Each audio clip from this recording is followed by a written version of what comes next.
Ooh, hey y'all. Hey. Happy Thursday. Happy Thursday, tea sippers. Happy Thursday. Happy Thursday. Are we ready for this? Are we ready for, what is it, the assistant to tell all the business? Are we ready for Kid Cudi? Are we ready? Are we ready to go down? Are we ready to throw down? Are we ready for it? Baby, it is not looking good. I don't care how they try to put it, how they try to play it, how they try to throw it off. It is not good. And before y'all ask, AunTeaFee, are you okay? Listen, y'all remember I could not stop that eye yesterday? Ooh, baby. I almost feel like it's been a... Anyway. I'm gonna have to pray for this eye. Because, you know, I like to see with my good eye. This is my good eye. This is my good eye. This is my gooder. I got my earpiece in this one over here. So I can at least hear out my good ear. Because I got a feeling. I got a feeling. I got a feeling.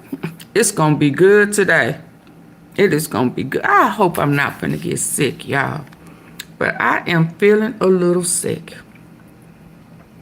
And this I ran all day yesterday. So I need for y'all to be my good eyes today. I can still hear. You know what I mean? And I'm having system issues. It's up. It's always doing its own thing, ain't it? So without further ado, let's get in where we fit in. I'm starting with this one, but I think Tisa, I typically like to start with her because she be on the ground. But right after this one, I'm going to go to hear what she said and see if there's been any updates. But that Kaplan guy, George Kaplan, the assistant, who was a witness to several of them beatings, they say, allegedly, and acquit because he didn't like Diddy's practices, making him run down the street and hop in cars with, and watch him abuse, force. It's like he felt obligated to keep his job, right? So some of the stuff that he did, he felt forced coercion. Everybody, all you men beaters out there want to make excuses for Diddy because y'all got some of them ways in y'all, allegedly. Like only person he pimped out was his XXX workers, Cassie, or his who else he pimped out? Cassie, them XXX workers. He pimped out all of them. But oh boy, quit. Bravo to him. He said, "Oh, that you ain't pimping me out. I ain't finna catch no case behind you." And then as soon as he thought he was gonna plead the fifth, the judge said, "Nah. We want to hear what you gotta say. We finna nip this right in the bud." Say nip. Oh, that's what old girl was saying. She think the surprise witness that's gonna blow the roof up off this thing is all bonds. Y'all remember tea sippers over the weekend? I brought y'all bonds to see. There you go again. Told y'all. I think I'm finna get it.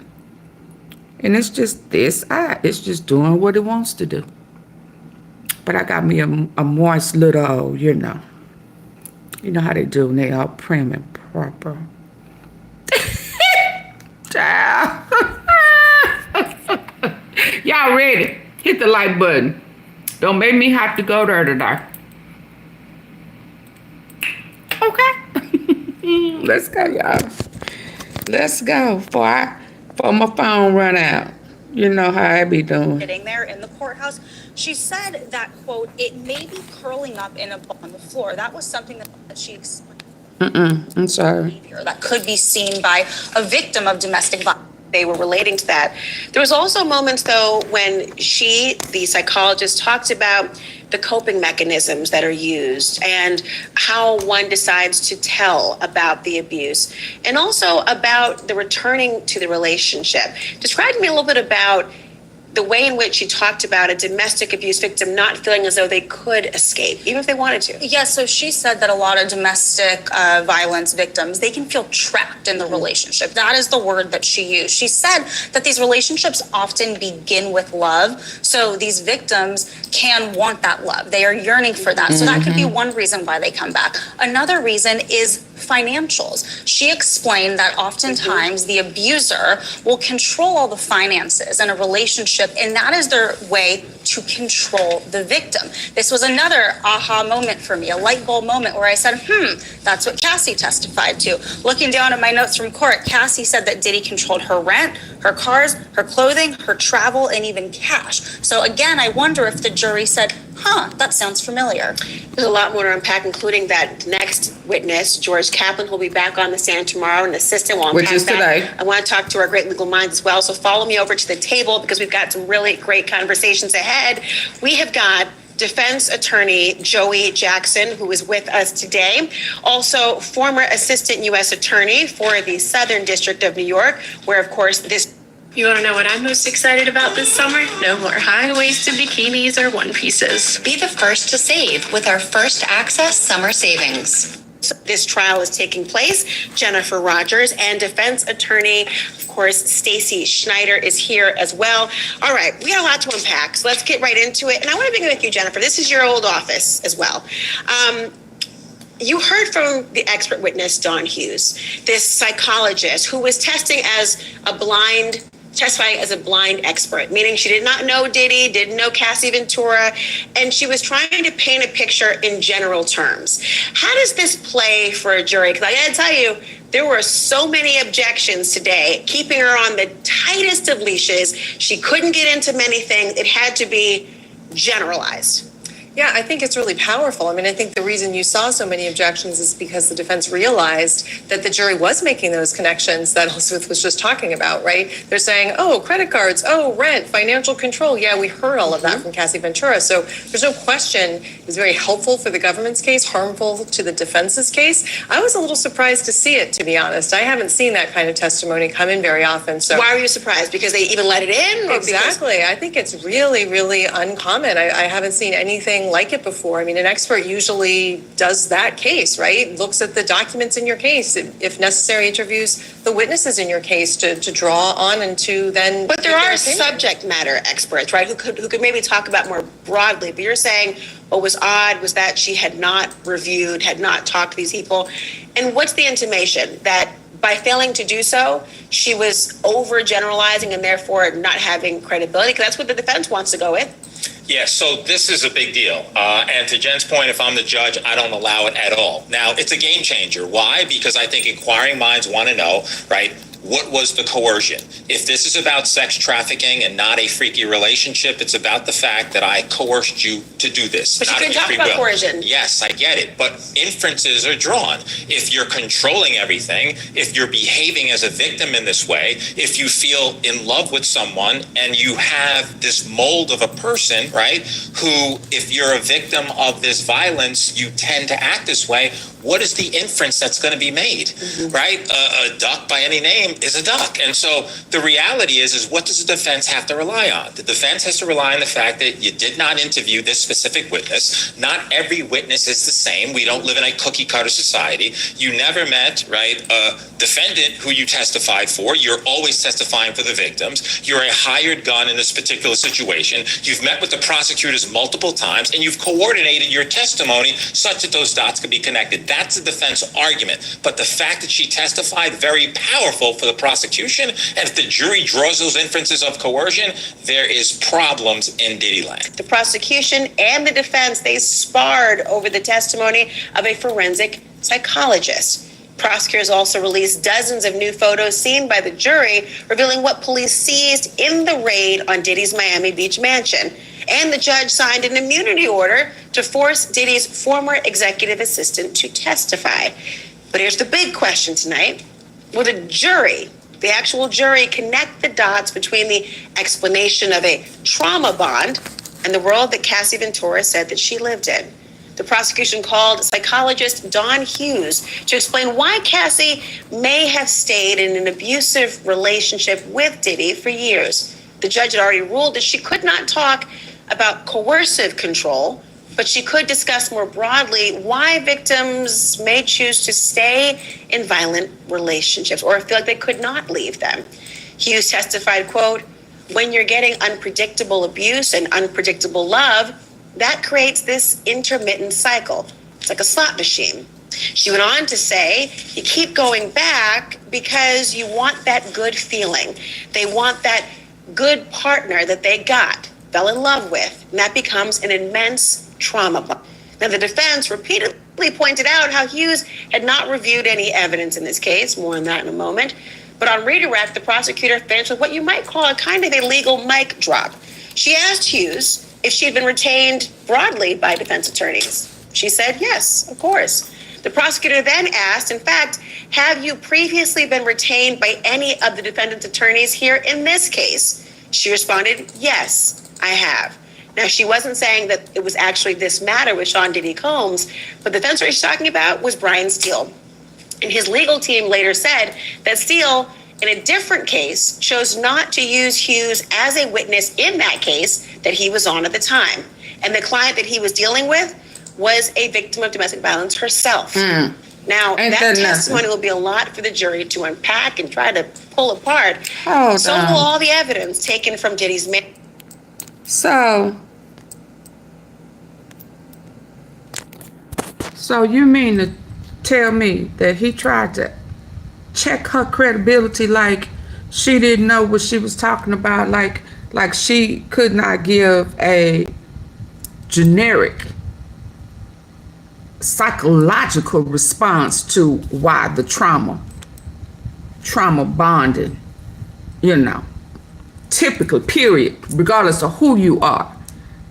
But then you mean to tell me she has been hired by him, the defense counsel, before on a domestic violence for a client that he had, but you trying to check her credentials on this case?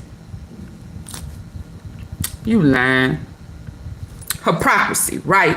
He being a hypocrite. Yeah, she was good enough to help your female defendant with domestic violence, huh? But you trying to act like she may be off. We don't know if you're credible.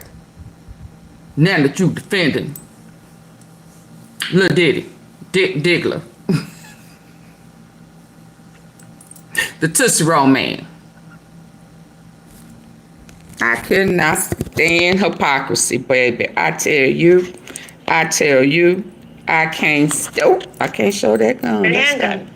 There were high heels, a lot of them. Also bottles and bottles of Astroglide and baby oil and lubricant. And police discovered an assortment of drugs, including ketamine and cocaine and MDMA. The special agent in charge of that raid testified about all of it, including 6 people on the property who were briefly put in handcuffs.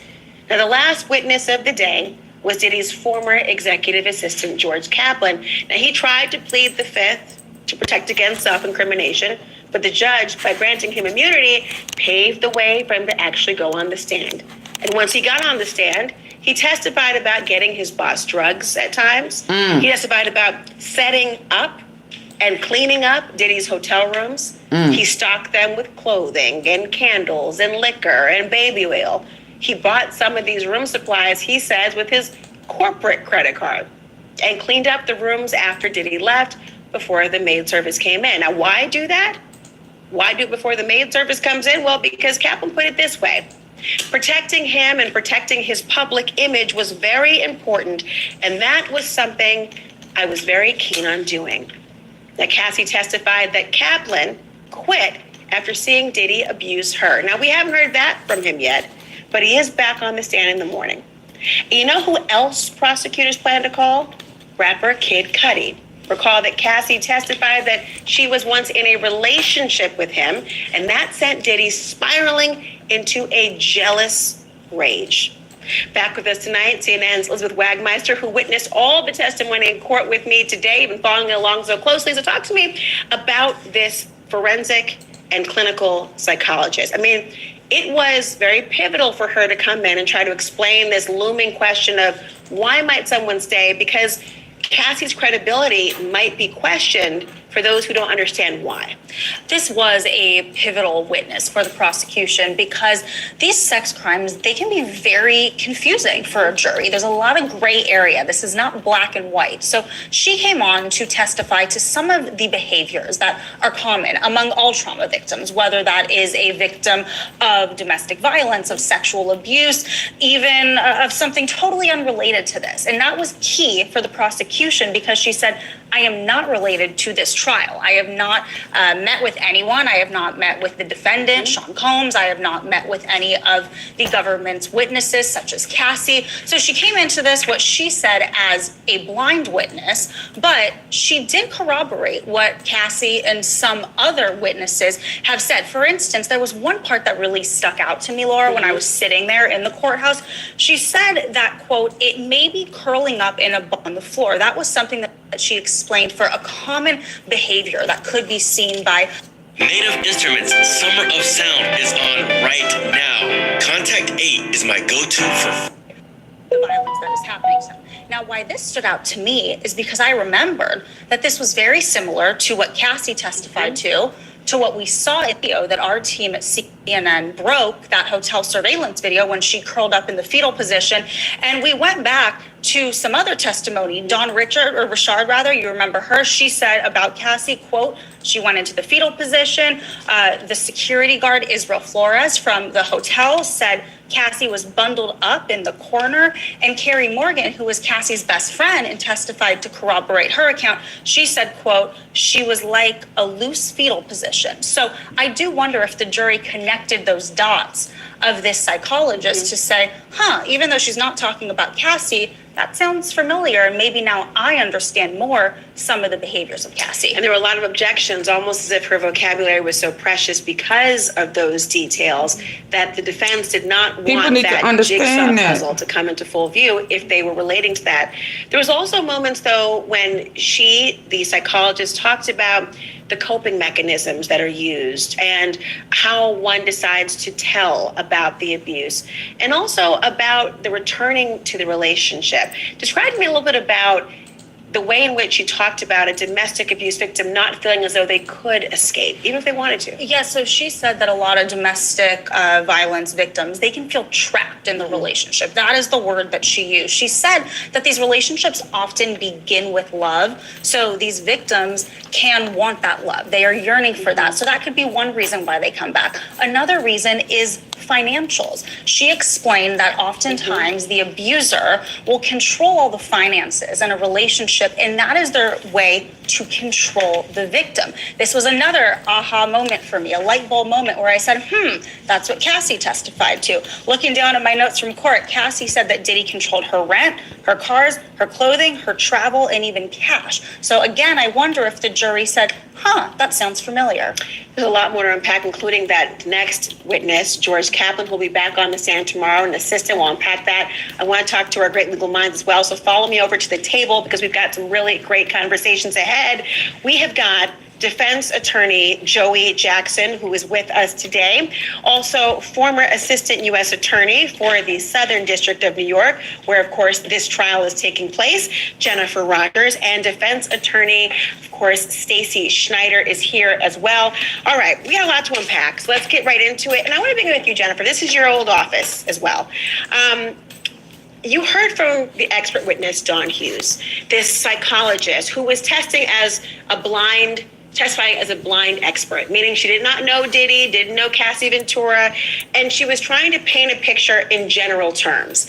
How does this play for a jury? Because I gotta tell you, There were so many objections today, keeping her on the tightest of leashes. She couldn't get into many things. It had to be generalized.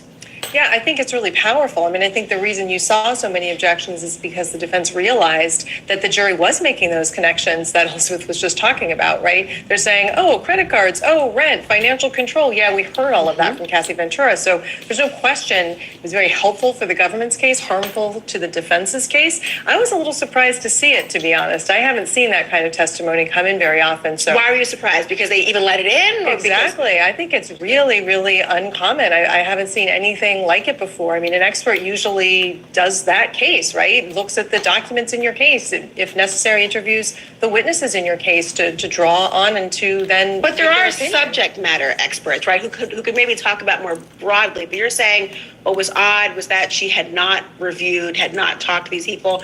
And what's the intimation? That by failing to do so, she was overgeneralizing and therefore not having credibility? Because that's what the defense wants to go with.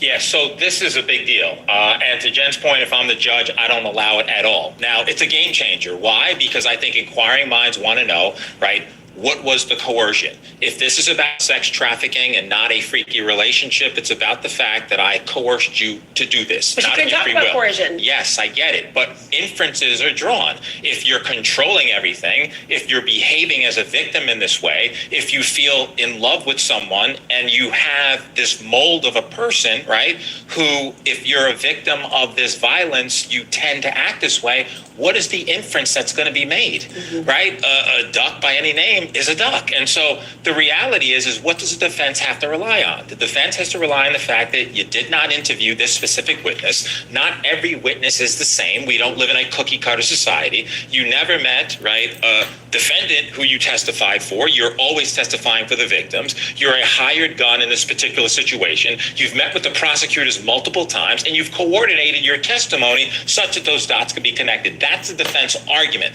But the fact that she testified, very powerful for the prosecution. And if the jury draws those inferences of coercion, there is problems in the land. The prosecution and the defense, they sparred over the testimony of a forensic psychologist. Prosecutors also released dozens of new photos seen by the jury, revealing what police seized in the raid on Diddy's Miami Beach mansion. And the judge signed an immunity order to force Diddy's former executive assistant to testify. But here's the big question tonight. Will the jury, the actual jury, connect the dots between the explanation of a trauma bond and the world that Cassie Ventura said that she lived in? The prosecution called psychologist Dawn Hughes to explain why Cassie may have stayed in an ugly, why victims may choose the new photos seen by the jury, revealing what the objections today, keeping her on the tightest of leashes. She couldn't get into many things. It had to be generalized.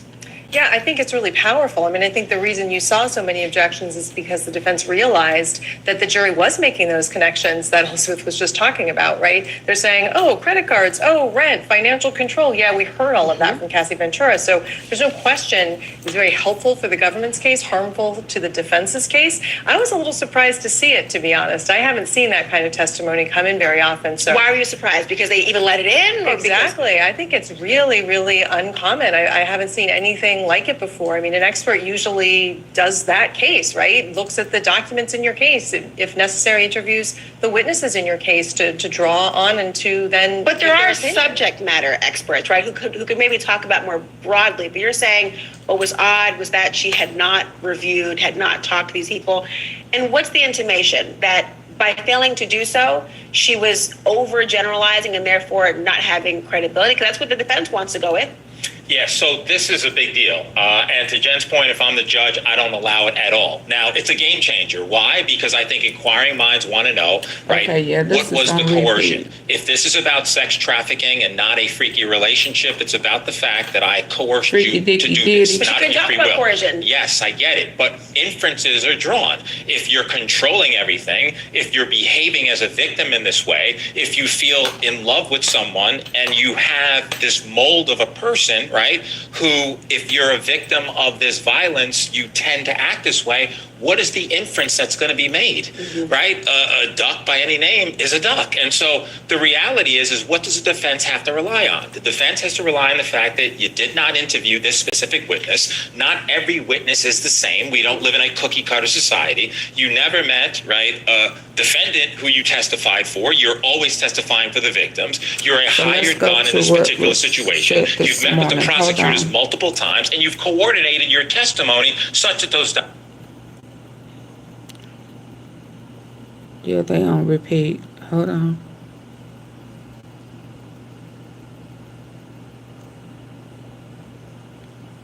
Let's see what she said. I typically don't like her, but let's see what she talking. Everyone. Oh no, I gotta go here. So what ended up happening? Let's go back. Fine. Many people think that Cassie actually might have been vindicated. I'm going to tell y'all something, though. I spoke to Kid Cudi. I ran out of the courtroom early. I was like, yo, how do you feel? Because he was like, yeah, what's up? I was like, yo, how do you feel? And he was like, yo, I think he was like, listen, I think I'm like, he was like, excuse me? And I was like, you know me. I was like, so are you happy I had this over?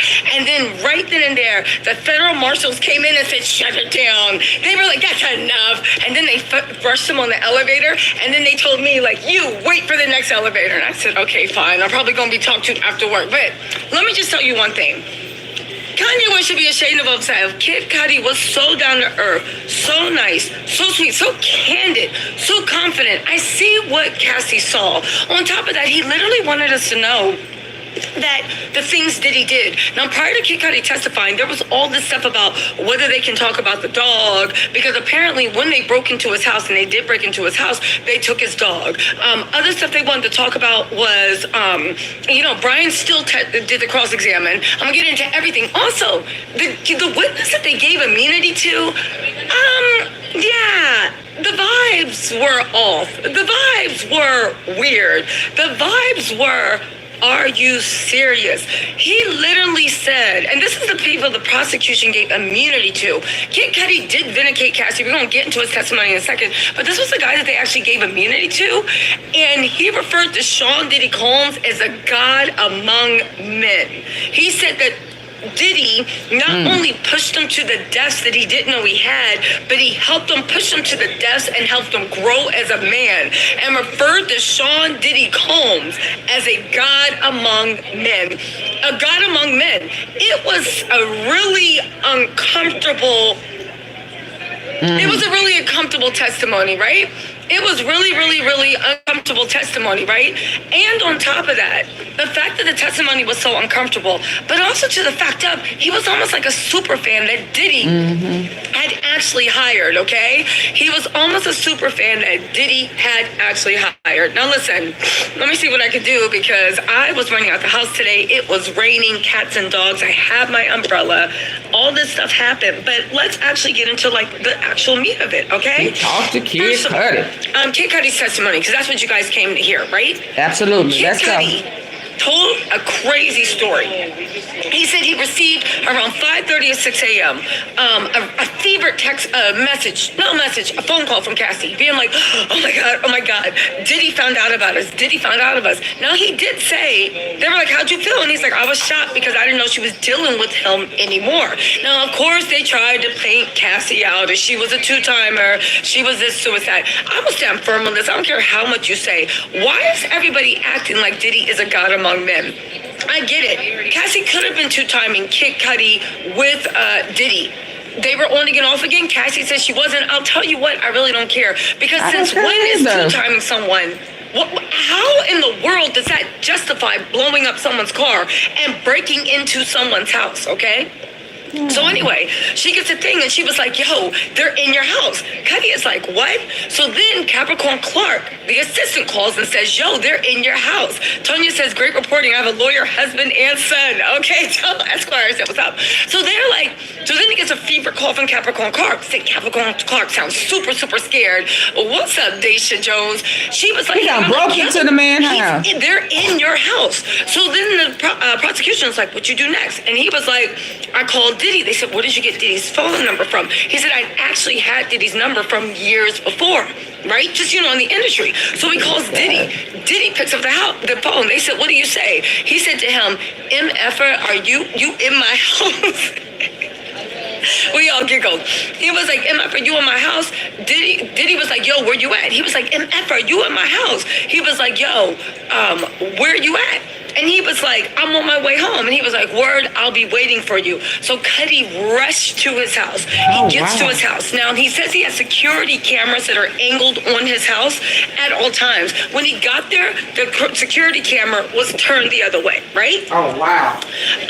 He goes into his house. His dog, and he's very close to his dog. His dog was locked in the bathroom, and he lets his dog roam free. He opens the door. His dog comes out. He's acting all scared. Mind you, Brian Steele was trying to limit the testimony about the dog, because he's like, there might be some dog lovers, and I guess they feel like if it's proven that they traumatized Kid Cudi dog, that there would be dog lovers and they would hate Kid Cudi. Okay, yeah. Anyway, so he lets the dog out. His dog is real jittery. His dog is like jumping all over him. Then he said nothing in the house was stolen at all. However, he had bought Christmas gifts for his family. This is around Christmas time. He had bought Christmas gifts for his family from the Chanel store, and those Christmas gifts were open, but nobody took anything. Okay, so that's also very, very, very weird, okay? All right, so he's doing that. Now, he is enraged that people have broken into his house, and I get it, because you came into someone's house. Cudi even said at that moment he realized Diddy had crossed the line. At that moment he realized Diddy had crossed the line. Now, he then went to go, he went to go get, no. So in between that, he went and picked up Cassie, because he said Cassie was super scared. He picked up Cassie and he took her, I think, to the Mirage Hotel to keep her safe, right? Now, mind you, he said he was in love with Cassie. He said they had a relationship. He said that even though Diddy tried to make it seem like they fell in love while he bought Cassie studio time, Kid Cudi was very, very quick to say that's not true. That studio time was in the studio time was in 2010. Hold on, it's in New York. Diddy, your ride's here. Anyway, they said, listen, they just said that studio time was in 2010, and he was like, in 2010 when we were in the studio, we literally were just really like friends, like that was the homegirl. There was absolutely nothing going on in 2010, right? Absolutely nothing going on. Okay, so really quick, also Jamie Mona MB said great reporting. T said thank you so much. Also Darlene Colbert Turner, thank you so much for the super chat. Also Shanalika Bentoncourt said, I've been listening. Oh, Miss Bentoncourt, I remember Shanika said, I've been listening to Tissa's Truth ever since she stated that Oprah told Fantasia not to bother with Whoopi. Truth warrior. Also, Life Lessons and Lions said, thank you, T. That fool Diddy is going down. Now, hold on, because there was another witness, too, that I don't know if the prosecution should have given him immunity. Peter Hernandez said, thank you, T. That fool Diddy is going down. Oh, also, thank you, B, for deleting that message. Okay, so, or we. So Cassie, he picked up Cassie and he took her someplace safe. And then he ran to his house. That's when he went. He found his dog. He was furious. He was also confused because he was like, I thought this girl wasn't with Diddy. Now, mind you, then he went to go look for Diddy. He went to his car and he was like, yo, where you at? This and that. And Diddy was like, yo, I'm coming to you. He was looking for him. Diddy still wasn't in the house. Now, mind you, okay? Kid Cudi then said at that time that he said, hold up. Let me think about this. He said, I know I'm mad, but I don't know if this fool got a gun. I don't know who's with him. I need to fall back. They said, what'd you do? He said what he should have did. He said, I called the police, and he made a police report. Now, he made a police report. He said the police came over. They logged in the break-in. Again, I'll get to cross-examination in a second, because you know Brian Steele, he was trying to muddy the waters, this and that. Then they said Diddy kept calling him after he called the police. Diddy kept calling him. I was like, we need to meet. So Kid Cudi in his mind was like, I don't got anything to say to you. You crossed the line. You went to my house. You messed with my dog. I literally had nothing to say to you. Get out my face. He was like, Kendrick, I feel good. Get that my face. He was like, get out my face. Okay.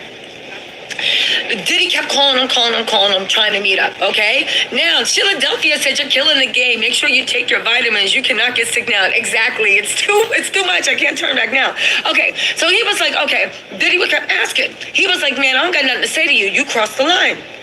Then all of a sudden, he was at his ex-girlfriend's sister's house, okay? And he got a call from his dog sitter. Again, this man loved his doggy, but anyone that's ever had a dog is like, yeah, you gotta love your dog. They're like another child. They're like a 3-year-old that never grows up. He said that.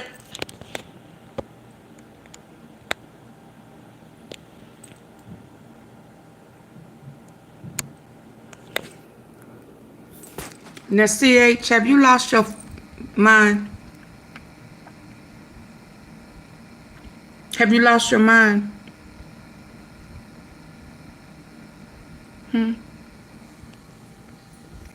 Did you come in speaking, or did you come in trying to market somebody else, promote somebody else? You're so trifling. You are absolutely trifling. How dare you?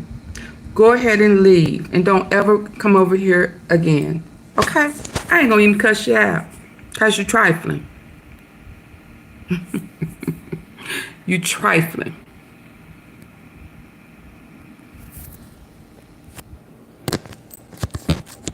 I bet you're just like Diddy. You just like Diddy. Just like it. Always trying to force your step. Trying to bogart, bully. Hell, you didn't learn enough. You didn't learn nothing. That bullying shit is old. Okay? Okay?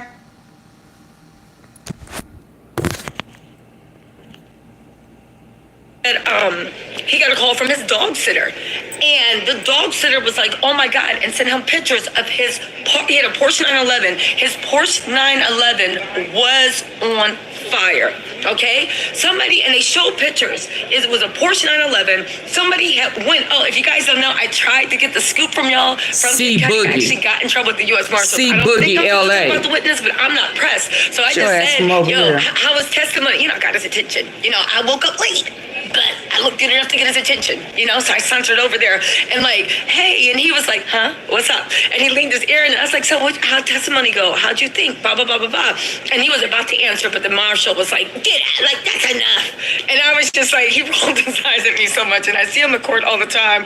I'm sure I'm going to get lectured, but you know what? You only miss the shots you don't take, okay? So I tried to get an exclusive for y'all, but it didn't actually work. But he was about to answer.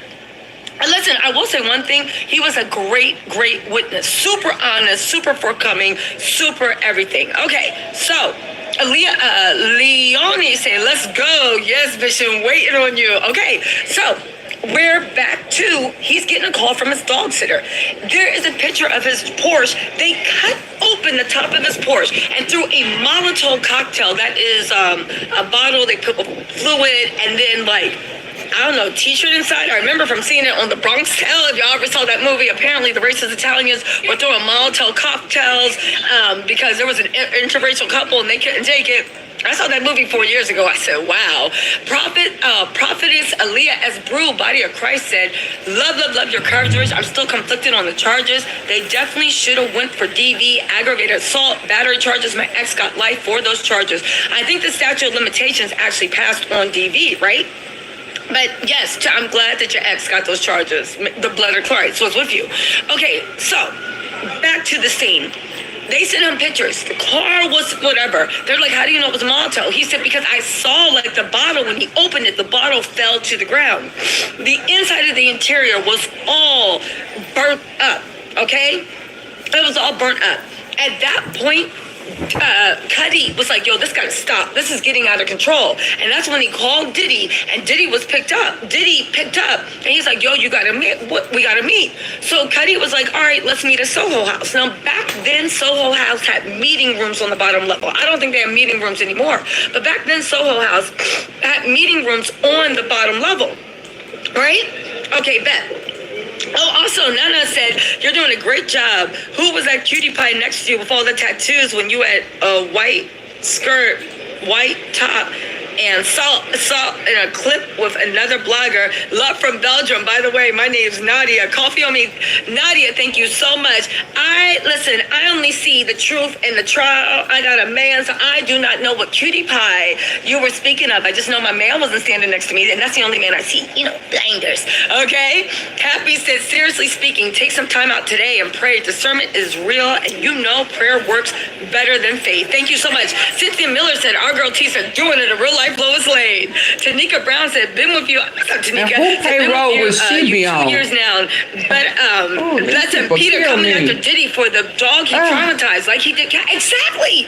They tried to get that out. He did traumatize the dog, and he did it on purpose. You know you are whatever. So Leonie said, sorry, Tyler. Oh, I truly appreciate you. Let me say this, y'all. Listen. I don't try to regulate where people go and who they listen to. The mere fact that somebody would send their people over here to try to get me to... How dare... That is so disrespectful. To try to control.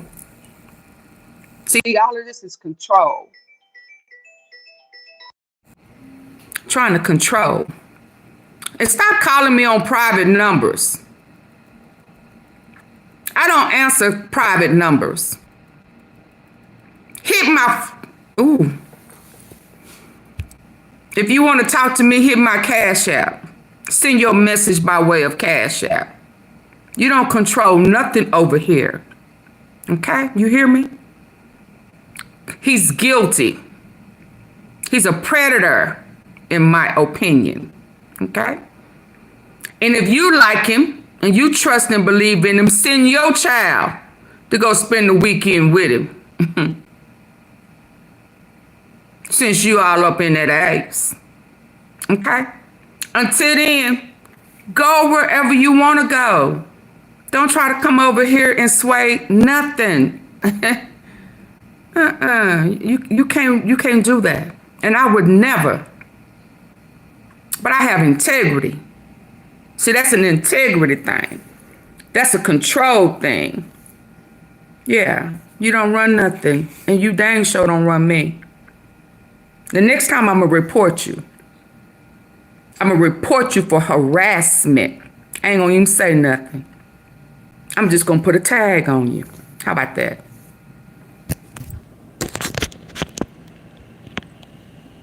For giving this to us. Thank you. Philadelphia, welcome to the Title Talk family.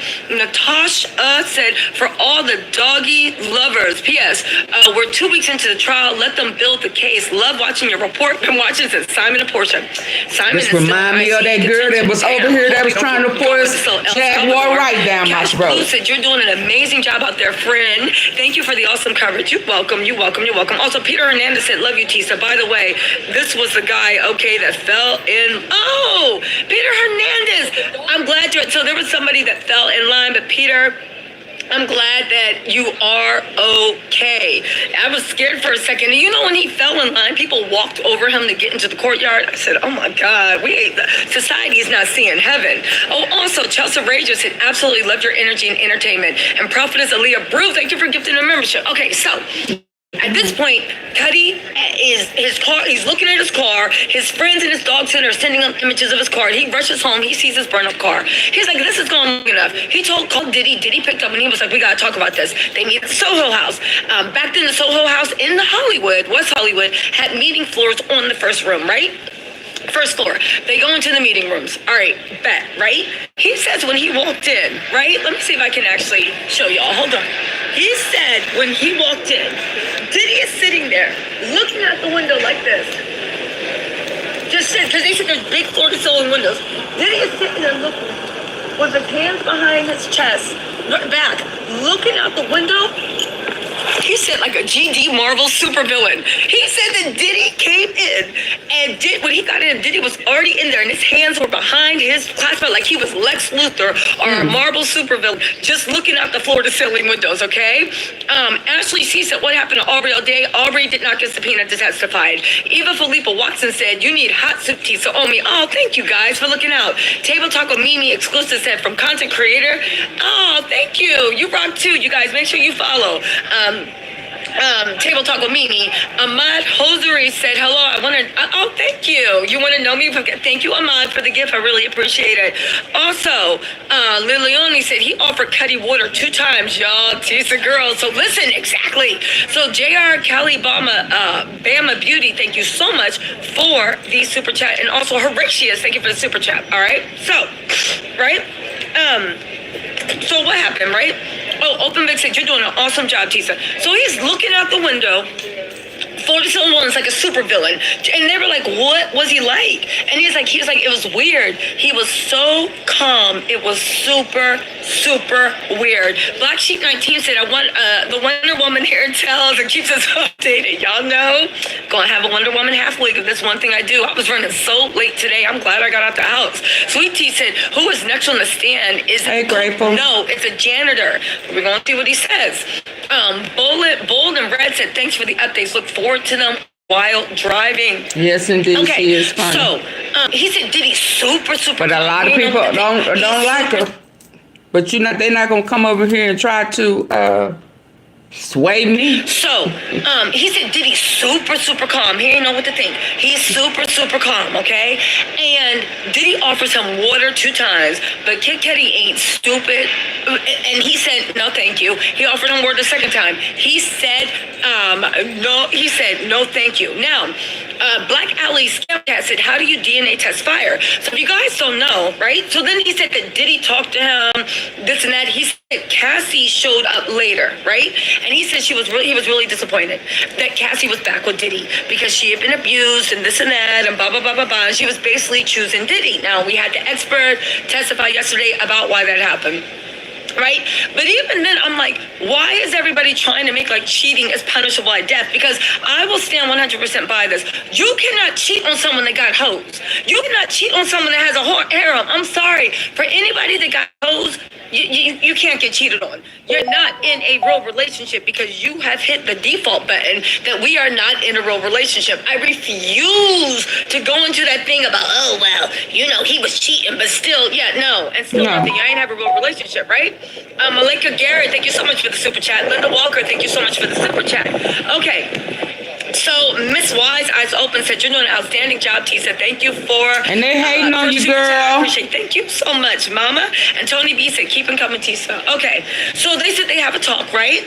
And you know, they're talking about like, yo, why'd you do that, this and that, blah blah blah blah blah. Diddy never denies anything. Okay, he didn't deny he wasn't in the house. He didn't deny he blew the car up. So then when they were leaving, Cudi said he grabbed Diddy's hand like this, like he grabbed Diddy's hand like yo, right? And he was like, yo. What's up with my car, right? He was like, what's up with my car?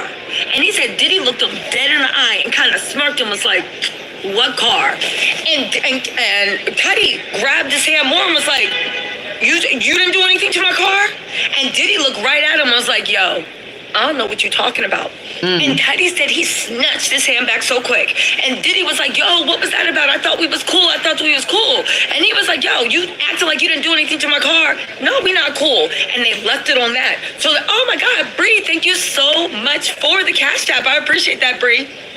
Oh, also, Gwendolyn Light said, we'll send you more. Oh, thank you, Gwendolyn. This is more than enough. I appreciate it. We'll send you more when I can. I appreciate your work. You're all I watch now. Thank you so much. Also, 907 said, you were walking in the garden. I think it was you. Security, if it's not your man, he can tell me, sweetie, gonna be 50. Wow. He was hot. Can you call me? Okay. Whoever was walking in the garden with me, Nana 7, once. Oh, that was security. That was my security. Yes, I was walking in the garden the other day with my security. You guys like the security. I mean, if you want to pay, I'm sure you can pay him to guard you while y'all eat dinner. Anyway, Nana7, thank you so much for the super chat. Also, Lady LaRae Zinergy said, started watching you last year. Loved your content. Thank you so much. Don't shadow ban me, YouTube. Said 12K viewers and only 1.2K likes. Hit that like. Y'all, can you double tap the screen and like this? I am literally sneaking out. I'm about to get a talking to and lectured from the U.S. Marshal because I was literally trying to get an exclusive with the witness. But he was talking. Tracy Carr, thank you so much for the super chat. And Nikki Stutzman said the audacity to expect exclusivity when you don't provide it exactly. Also, Table Talk with Meaning Exclusive said, thank you for the shout out. You had me at STFU. Oh, thank you. Really quick, 2 more super chats and we're going to get back into the story. Tanaki Brown said the girl that Cudi name dropped, could the feds call her? She's the one that warned him that Diddy was coming. I have it on good authority that Kaplan Clark will be testifying for the prosecution. And she's going to put it all together. Leo Sun I said, Lisa and I, today Tisa Lynette here. Thank you for bringing us the tea. Oh, thank you. Also, you're pretty and I love your energy. It supports you. Oh, thank y'all so much. And also, Jack, thank you so much. One last super chat, unless y'all send more. I said, let's send Tisa money in our Cash App because YouTube takes half of her super chat money. Love you, Tisa. Thank y'all. Yes, that's a dirty little secret about YouTube. Okay, so what ended up happening, right? Oh, also, the legendary Kind, thank you for gifting a membership. So Kid Cudi was like, he was all for Diddy after that. And he said that Diddy, they actually ran into Sohow House years later, and Diddy was his daughter. And he walked up to Kid Cudi and was like, yo, I'm gonna apologize. And he was like, apologize for what? He's like, apologize for all that. I was wrong. No, he still never paid him for his car. And Kid Cudi, man, he is such like a zen energy, right? Kanye should be ashamed messing with him because I see now what people were saying, like, why are you messing with? Remember when Kanye West was going after Kid Cudi because Kid Cudi was friends with Pete Davidson, and after meeting Kid Cudi in person, he is such a chill person. He's one of those people that like, why are you messing with him? First of all, he's not a punk at all. He don't give timid energy, but he's that type of person where like he ain't trying to start nothing with anybody. He's just standing in his own energy, minding his business. So the fact that Kanye get up there, I see why all Kid Cudi's fans were like, why are you fucking with Cudi? He don't bother no one. Like, you got a problem, Kanye. And then later on, a couple years later, we found out he got a problem. Kanye was, in fact, the problem. Anyway, Kid Cudi was like, you know, after that, oh my God, thank you, Misha Emmons, for the super chat. Okay, Cash App. So anyway, after that, he said that he let it go because he was like, yo, he apologized. He had let it go. It was years back. And, you know, he doesn't want to live with that type of energy. I said, okay, I see what Cassie saw in him. So what ended up happening after that? So the cross-examiner gets up. Brian Still of YSL fame starts questioning him. And he was like, well, are you aware that there were female fingerprints? Can it, right? Thank you, Lisa B. Thomas, for the Cash App. I don't know, Cash App is tripping right now. They be thinking y'all donating to a terrorist, and it's just me. Anyway, right? They said that, wait, you know what? Anyway, sorry. So anyway, they said that Diddy, so they were like, yo, were you aware that there was an investigation where they found female DNA that had opened your car and put the Molotov cocktail in? And Cudi was like, I never heard that. And the prosecution was like, objection. We don't know if it is true or not, but that doesn't mean they couldn't have gotten a girl to do it. Then they were like, well, how do you know that Diddy broke into your house? He's like, because 2 people called me and told me it was Diddy. Well, did you see him? No. Were there any fingerprints? No. What happened to that investigation? And he was like, I don't know, but it was Diddy, and he apologized to me about it. He also cleared up the fact that Cassie and him were not messing around when they got studio time. So that means this whole lie that Diddy made up about the reason he blew up Kid Cudi's car is because him and Cassie were cheating after he got a studio time. He said they got in studio time in 2010. This was 2012, and Diddy was off because as much as Kid Cudi was like, yo, Cassie played both of us, Diddy's team already testified that when Diddy threatened to leak a take and expose her and all this other stuff, they weren't together. That means that when she was with Kid Cudi and stepping out, they were not together. Lena Engel, thank you so much for joining the family. Paige's mama said, girl, you look great today. Thank you for bringing us these facts. Oh, thank you. And Pecan Tan said, hi, Tisa, love your conjuring. Keep up the good work. First super chat. Thank you so much. And PB said, Tisa, stay prayed up. This is spiritual warfare going on, my sis. Anyone that harms animals is a pure psycho. I completely agree with that. I'm glad PETA is dragging Diddy. Mr. Master Mistake Maker said, you're coughing. Be careful what you drink. Someone might try to poison you. I don't drink anything while I be here. Kendra Curry, thank you so much for the super chat. Alana Jackson, thank you for the super chat. And also, I want to give a shout out to Mimi Lawyer Gore. Said, thank you, Tisa. I'm following you since 2021. So proud to enjoy these Diddy trial updates. Pinky Blackman, thank you for the cash app. So proud and enjoy these Diddy trial updates, living vicariously through you and your court content. Also, Simone Anessa said, covering you with the blood of Jesus. Thank you. Thank you so much. Okay, so the prosecution was good on, because Brian Still's very good. And he did it. And I get they were trying to do doubt, but come the F out. And you got Cassie telling you Diddy in your house. You got Capricorn Clark, and then somebody's in your house. And also the prosecution was like, have you ever had problems before then? No. And then you see Kid Cudi's interview. He did look like a rock star. He came in with a biker jacket, walking proud. I see what Cassie saw in him. He's very charismatic, you know? And he has a way around him that's very gentle, but not like he's a punk. Just calm, soothing energy, you know?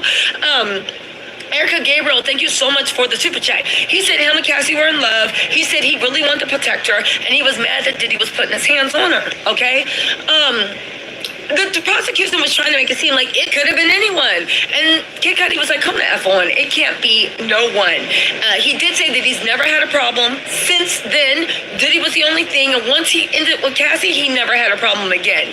Ingrid Betts, thank you so much for the super chat. B. Will said, great work, Tisa. Keep up the good work. Thank you. And also Bernice Graham, thank you so much for the super chat. Cassie is vindicated. Now, let me tell you why. Because the feds are building layers. I know this is, Cassie must be a hoe because she was cheating on Diddy, a man that was cheating and beating. Again, I will always hold, you cannot be cheated on when you have side hoes. Okay? But they're laying it on. Cassie's evidence, Kid Cudi's evidence, and then Capricorn Clark. Because Capricorn Clark, they literally pushed her in a car, from what I'm hearing, and forced her to drive over there to show them where Kid Cudi lived, okay? So she was in the car the whole time, calling, scared, talking about get out of there. Nicodemus says, Tisa, you're so genuine and good at what you do. Thank y'all so much. All right.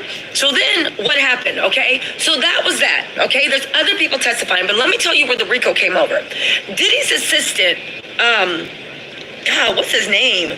That guy, not James, but whatever the assistant is that just testified, I forget his name.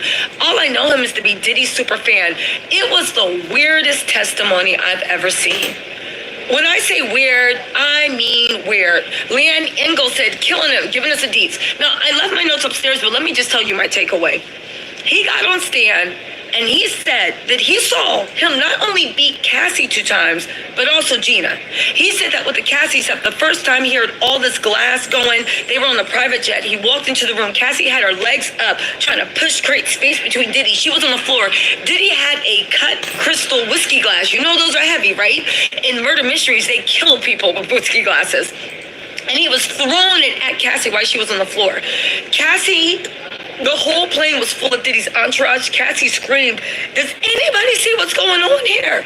Everybody ignored it. He said he felt so bad, but they're like, why didn't you do anything? And he was like, because I was young. I was like, at the time of my life, Diddy was a god among men. And that's the first time I said, there's something wrong with this man. Diddy was a god among men. What are you talking about? Anyway, Blue Sunshine said, great work, Tisa. Thank you so much. Also, Life is Notorious said, only the incels and envious pick-me's are on Diddy's side. And people may be paid off. I'm just saying, Diddy's team is making inroads with that media access. I'm just saying. Hey, how are you, Mama? Hey. Bring you something because I know. Hold on, really quick. Say hi. Hi. I've been following you, trying to come out here every day. Oh, thank you. I know your fans been telling you about how you hold your phone and they busy. Yeah. I bought this for you. What's your name? Oh my God, what's your name, Mama? I'm Melissa. Look, Melissa. Y'all shamed her into helping me. Lenora Jackson said you rock, Tisa. Thank you so much. I got this for you. Oh Tisa, my so you can hold it. God. I want you to hold it. Thank you I don't so want you much. like that. I really appreciate it. Look what she got me, you guys. Oh, thank you so much. Let me get you something hot to drink. I'll go to Starbucks and get it for you. I'm about to go back in, but thank you so much. Message me on Instagram so we can follow each other. I really appreciate you. Do you want me to set that up for you while you hold it? No. I'm gonna curse them out because they always embarrass me. Yeah, That's already. Thank you so much. Oh my, and what was your name again, Mama? Melissa. Melissa. She loves you. Oh, thank you. Look what Melissa got me. Y'all literally had shamed me into getting this. Wow, but thank you, Melissa. All right. Alexia said the prosecution lost me a bit with Dawn Richards. Okay.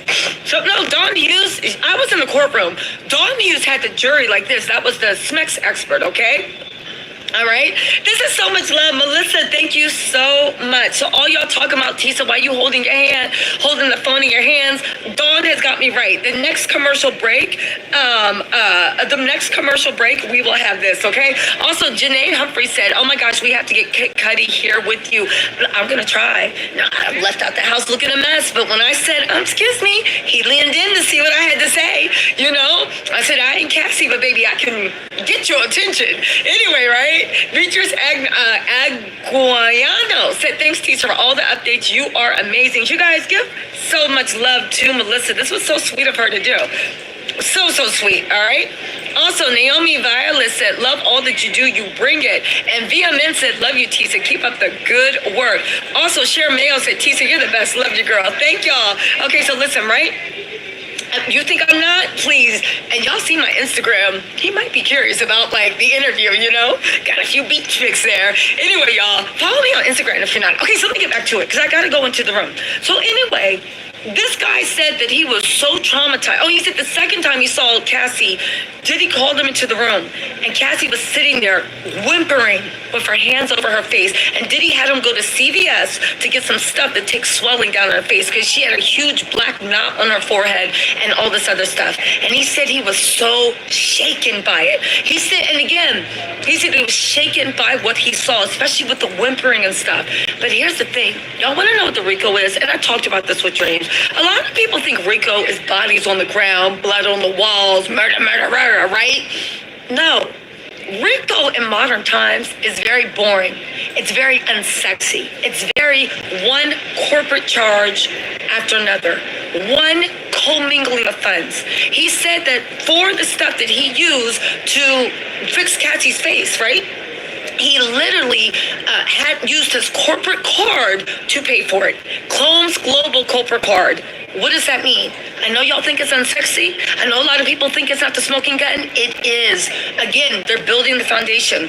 By using that corporate card to buy things to help hide Diddy's abuse of Cassie, you have now commingled funds. You've shown that even if you use $1, you are using your corporate funds to actually cover up. On top of that, when it comes to forfeiture, and federal forfeiture is if you're found guilty of the RICO, they get to take anything you used in furtherance of the criminal organization.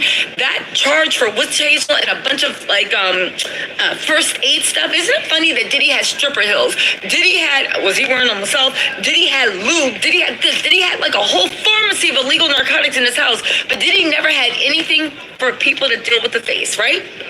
Anyway, that is enough to pull Clones Global into the forfeiture and make sure that if he's found guilty, they are getting nothing. Black Anonymous said, get some hot tea with honey and lemon. I ran out of the house so late, I actually forgot my jacket. On top of that, Lenore Jackson said, you are killing it. And, hold on. Table Talk with Mimi exclusive said, I studied law, but I've learned so much from you. Oh, thank you, Table Talk with Mimi. Okay. He then said that he saw a scene where he walked in and Diddy was throwing apples at Gina super, super hard, like super, super hard. And he said it disturbed them. They were like, why? He's like, because I've never seen such anger, such venom. It was just very disconcerting. And then he was asleep that night because he fell asleep by the guard post. He was asleep that night and he heard Gina and them screaming. And they were like, was it called the terror? Or was Gina trying to get out? And he was like, I couldn't distinguish between the two. So Gina was also screaming bloody murder out in the driveway of Diddy's mansion, right in Star Island. He said what he saw was so disturbing that he then told KK that he's not going to do this anymore, right? And he quit, even though he said it was the time of his life. So then Mark Agnifalio gets on.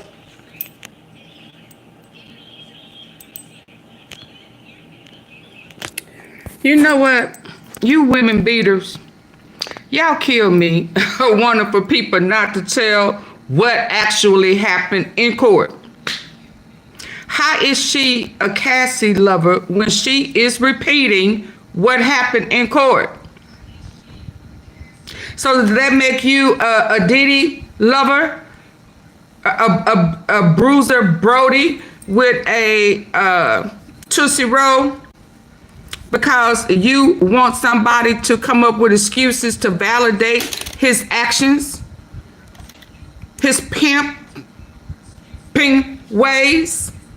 See, when you go out your way to come over here and have something to say about somebody who is who's there and who is providing what happened, then she has to be a Cassie lover. How about maybe she is a fact lover, and the fact is he guilty based on what we've heard. How about that? But you want to make excuses for it. That's why I say send your daughter, your sister, your mama, let them go stay with him for a week or two and see if you still feel the same way. Huh? Since you want to make excuses for him, Frank. Ain't that his name? Ain't that his alias? Frank? Let him go pimp your mama out. Let him let your sister and stuff be passed around. It one of them freak offs, since you all up in that. You know, we know he like dudes. Yeah, Frank. But in the meantime, in the between time, and on top of that, you didn't speak coming in. You just wanted to bully a female. What type of man are you? Oh, you a Diddy lover. Oh, okay. The truth gonna set you free, though. Like, you know, at the time of your life. And then this guy launches into a super fan thing about how Diddy is a god among men. You waited 20 minutes to come in here and say that. It was the most rewarding time of his life. The time he was most proud. The time he would do anything. Listen, Funky said, he said, get the 3 mental cough drops to help you as you're working overtime. You can tell the abusive, insecure men. He was a god among men. He said he loved working with Diddy. He inspired him. He said he pushed him not just to his personal deaths, but his now hit the like button. To be a man. He said that he helped him grow into a man. Dante. He literally gave a 30-minute, really weird love letter to Diddy. And it really highlighted the way that, like, you can honestly, how can you see someone that terrorized you so much, why what you saw their horrors, that you quit because you just felt so bad about what he was doing to women, but you're also screaming how he's the best thing ever and the way they celebrate and this and that. I will say one thing, Diddy was very, very good at picking people that had a certain mentality. And I said, I need to read this HR book. Hey, what's up, Dimmy? Thank you so much for the cash app. Chelsea Rager said the judge is back. Okay, listen, you guys, let me go upstairs. It's over. Thank you, Tisa. PR book. I need to get a keep making them hate. Grow this channel. Maybe Diddy had something, right? Men and female. I said I'm kind of disappointed here. Let's go on to the next. Now somebody else gonna say the same thing, but it's gonna be okay because it's not her. Baby, the hate is real, ain't it? The hate is real.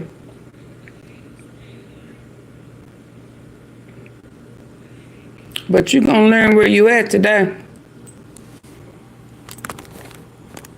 The sweetest moments deserve the boldest flavors. Like our new concrete mixers and lemonized coolers made with fruity Skittles pop. trial. He reportedly had a brief relationship with Combs' ex-girlfriend Cassie Ventura nearly 15 years ago. His testimony follows George Kaplan, a former employee of Combs who was granted immunity in exchange for his testimony. He told jurors about the elaborate process of setting up hotel rooms for what prosecutors allege were drug-fueled sex parties called freak-offs. Combs denies all of the allegations against him and says all sexual encounters were consensual. Let's bring in ABC's Rena Roy alongside contributor and criminal defense attorney Bernarda Villalona, live outside of the courthouse there. And Rena, just set the scene for us. What is the latest from court right now?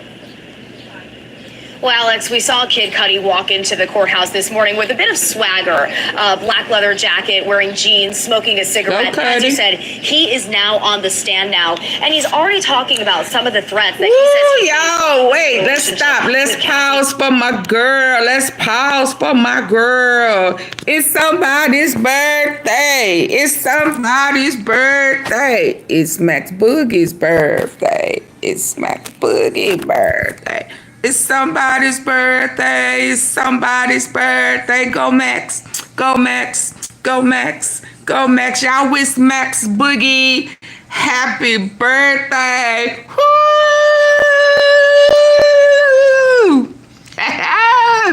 Hey Max. Let's go. Hey Kelly.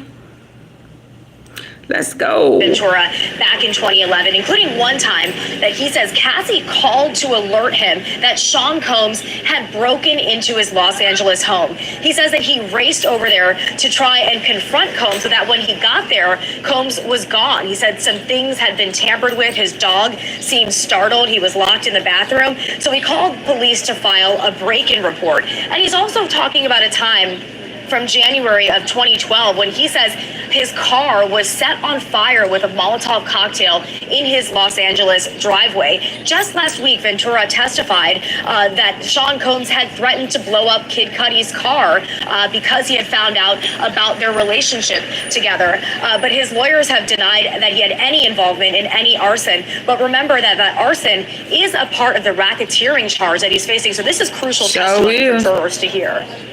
And Bernarda, how is the prosecution hoping Kid Cudi's testimony might help them prove that the sex trafficking and racketeering charges are appropriate? So Kid Cudi's testimony specifically goes to the racketeering conspiracy. It doesn't go to the sex trafficking or to the transportation for the purpose of engaging prostitution charges. In regards to the racketeering conspiracy, you have to prove at least 2 predicate acts. And one of those predicate acts that the prosecution are trying to prove is that of arson for blowing up the car of Kid Cudi. So that is his main purpose in testifying. But also he's giving context as to Sean Combs, his demeanor, his jealousy, his violent nature, and what he was willing to do to try to separate Cassie from Kid Cudi, we ultimately ended up with ending that relationship. I hope he go too, Kelly. All right, Rena and Bernarda. Go straight to jail. Do not pass go. Let's go. What's next? Go straight to jail.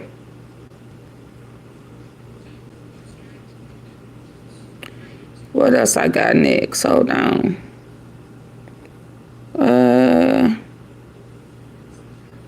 Not here.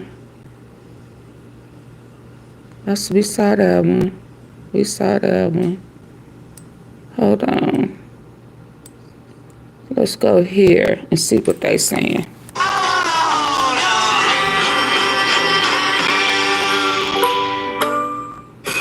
Thinking about your bathroom. Straight to jail. To loving it.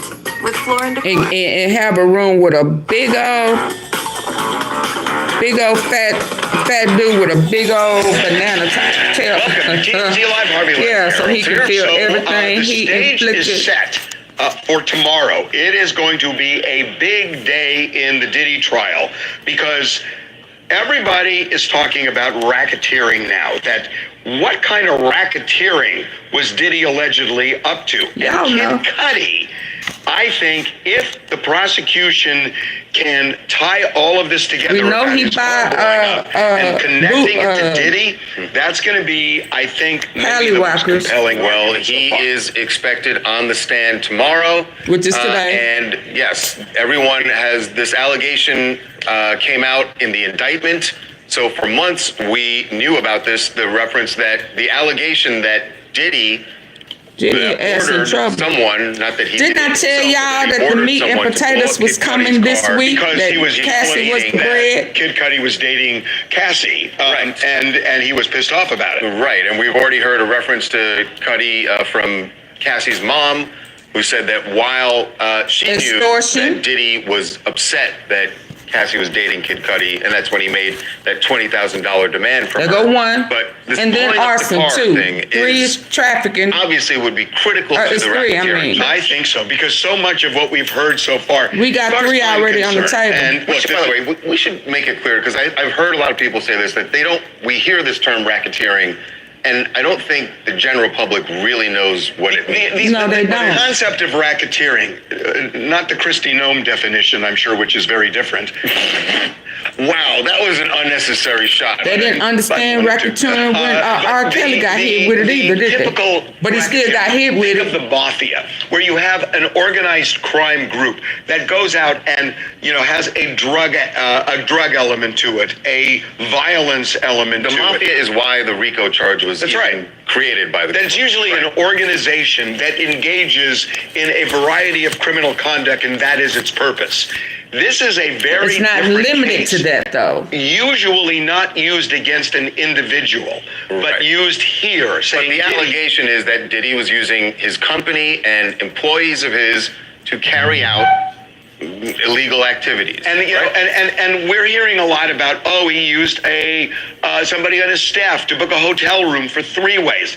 I gotta say, that's not why the racketeering statute was passed. But look, I don't want to get into the debate on whether it should be racketeering or not, because there is a Homeland Security guy who testified, and he's trying to show elements of what a mobster would use in an organized crime He activity. testified about what they found at Diddy's home in Miami during the raid, and all the photos were displayed in court.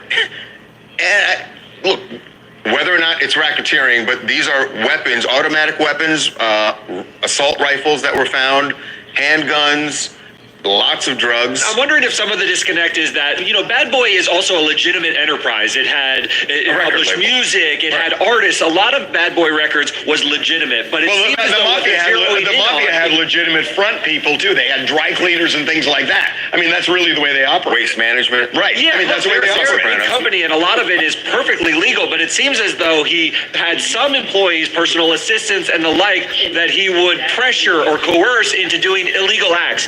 Bringing guns to interact with Suge Knight at a Mel's Diner is not But something nothing you do at a happened. normal See, that's the record thing. company. It's like, show me. This is why Kid Cudi is so important. Yeah, he brought guns, and what the defense is going to say is he brought guns because he did want to confront Suge Knight, but at the same time, Suge Knight was a violent guy, and we wanted protection in case something happened. So they can explain that He away. couldn't handle If old they can Suge by connect himself. the car bombing to that's a different car bombing out of jealousy. Right. I think you're explaining away a lot of what they're painting. They're painting a vast picture of a criminal enterprise, and yes, individual elements of this might be explained away, but the impression on the jury is going to be this guy had a cache of weapons, a cache of drugs. Yeah, but he pressured his the cache of employees drugs. to do his bidding. With This the sounds mafia, like a the cache of enterprise. drugs is selling the drugs. With him, he's consuming the drugs.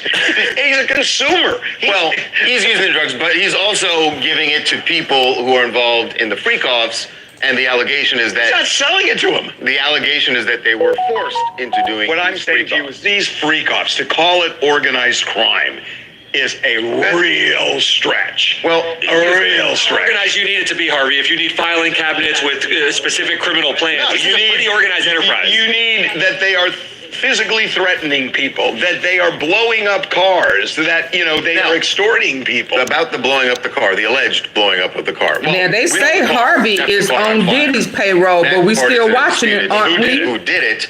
There could be a potential issue, and it came up this morning in court with They be hating on the black communication woman, of don't Cody's they? testimony.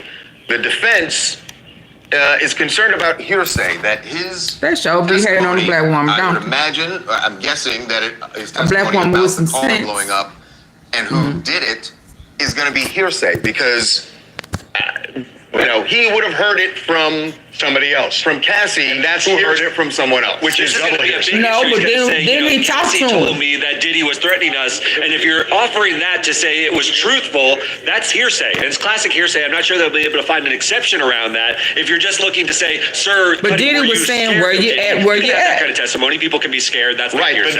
but the scared is a subjective thing internally. What they need to show is the objective fact that Diddy allegedly ordered the blowing up of Cudi's car. And you need what we call percipient witnesses, witnesses who actually see or hear something that they can testify about. If it's heard it from a friend who heard it from a friend who... All right, don't start singing. But so what he could testify to is, yes, after my car caught on fire, my insurance adjuster came and looked at it, and they found evidence of an explosion. He can testify about that stuff. But Even that they found evidence is hearsay. Even from his insurance company. Call the insurance adjuster to the stand. I mean, see, that's what hearsay is. But even if they did that, that's still a step away from. That's right. Diddy. That's right. Is the one who's responsible for it. Right. So we don't know if the judge has made a ruling yet on this. And we don't know exactly what Cudi's going to say. Right. Hey, what's up? It's Brandon from Toronto. And in regards to Diddy's defense and Kid Cudi's testimony, I don't think it's hearsay because honestly, Kid Cudi has a very strong relationship with Diddy and Cassie.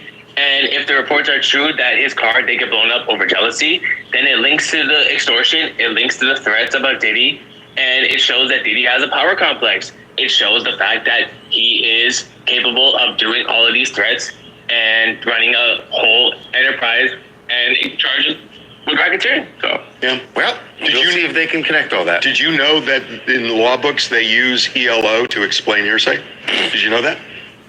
We're gonna move on. That's not ELO. That's REO Speedwagon. Oh, damn! You're right. Wow. You're right.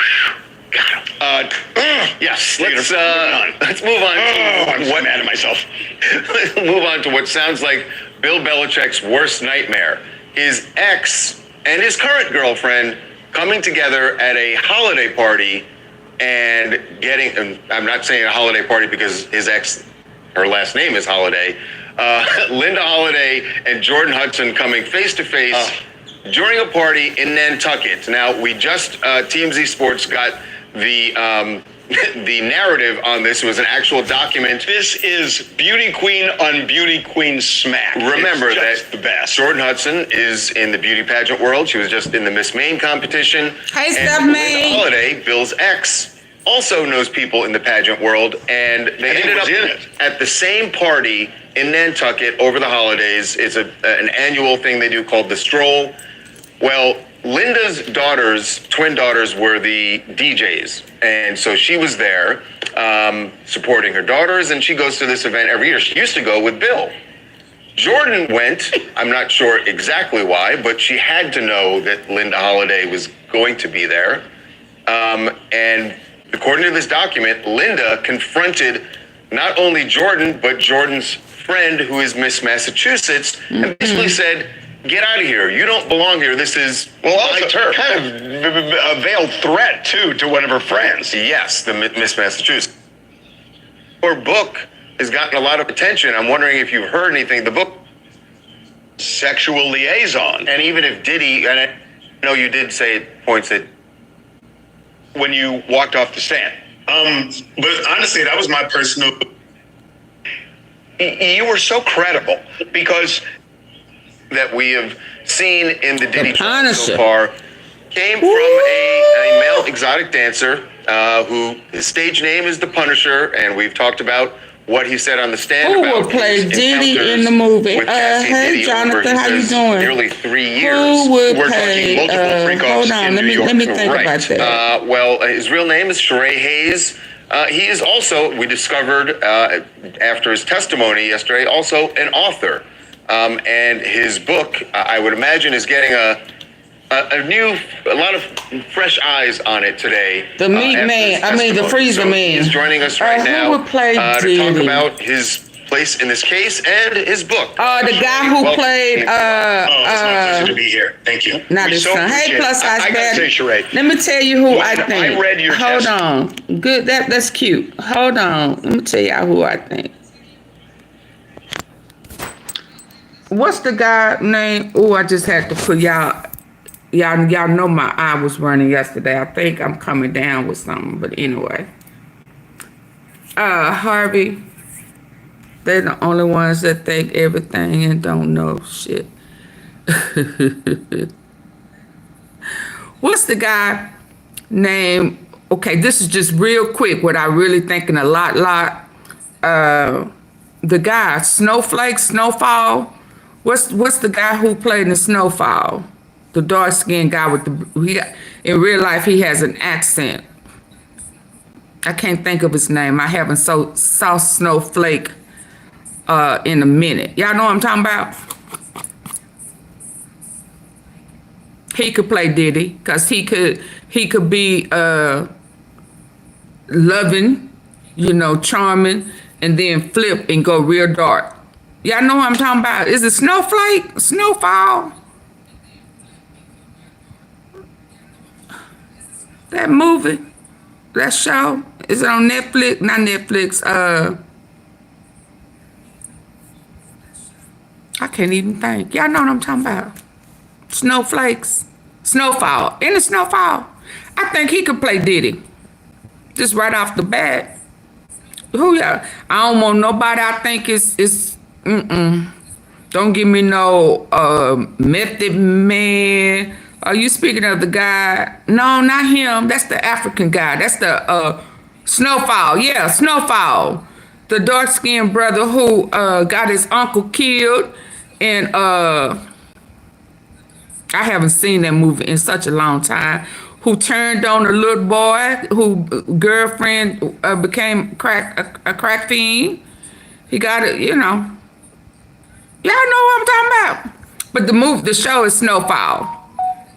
I think he could be Dr. Jekyll, Mr. Hyde. Cause he turned like that. But please don't say no Idris. Hey Joanne, don't say no Idris. No Chestnut, none of that. Or yeah, none of his victims. Let 50 Cent do it.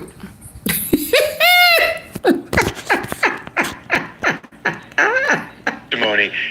You were so credible because you weren't taking sides. You told a story that this was your experience, and it never felt shaded one way or the other.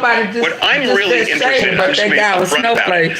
I listened to your testimony, and I'm trying to figure out where is the crime that they're prosecuting Diddy for. He know it. I'm wondering. He's an attorney. He used to be an attorney. With prosecutors before they called you, did they explain where they were going? Because I was confused about that. When you ain't walked confused, off the you full of shit. But honestly, that was my personal experience too, being confused. I remember when investigators first approached me in March of 2024. This was before any charges, allegations. I basically told them, "Hey guys, I have nothing for you. I didn't see any violence. I didn't get any cues to." Well, you was beating that cookie cat up. You beat that cookie up. I mentioned, which I did say, there was some wincing and some sighing and stuff. That was in hindsight. If there was never any allegations, I would have never even perceived it as being an issue to even point out. So I'm just as confused as you. I still, to this day, I'm like, I don't know why I testified. I always believed my testimony, if it was might have benefited the defense. When I read your testimony and you're talking about Cassie paying you and Cassie dressing up and kind of Do AunTeaFee have to explain everything? Do they really not know where the problem is? Do they really not know why the Punisher? Oh Lord, did she say? Do they really not know? I don't care what these men are saying. Ooh, baby, cause what's his name? Boosie Clown, didn't he? Talking about they trying to fuck it up for everybody. That's what we do. We can't fly nobody in or bust them down, and they can't have trains, and they not without consent. You damn sure can't have no train with your fellas passing them down the line with your homeboys without permission. And if you fly a female, male, or whatever, in for all of y'all to run a train on, and they come from one state to another, just the and then you gonna take them shopping or give them a little change for, you know, for the strange activities. It is trafficking.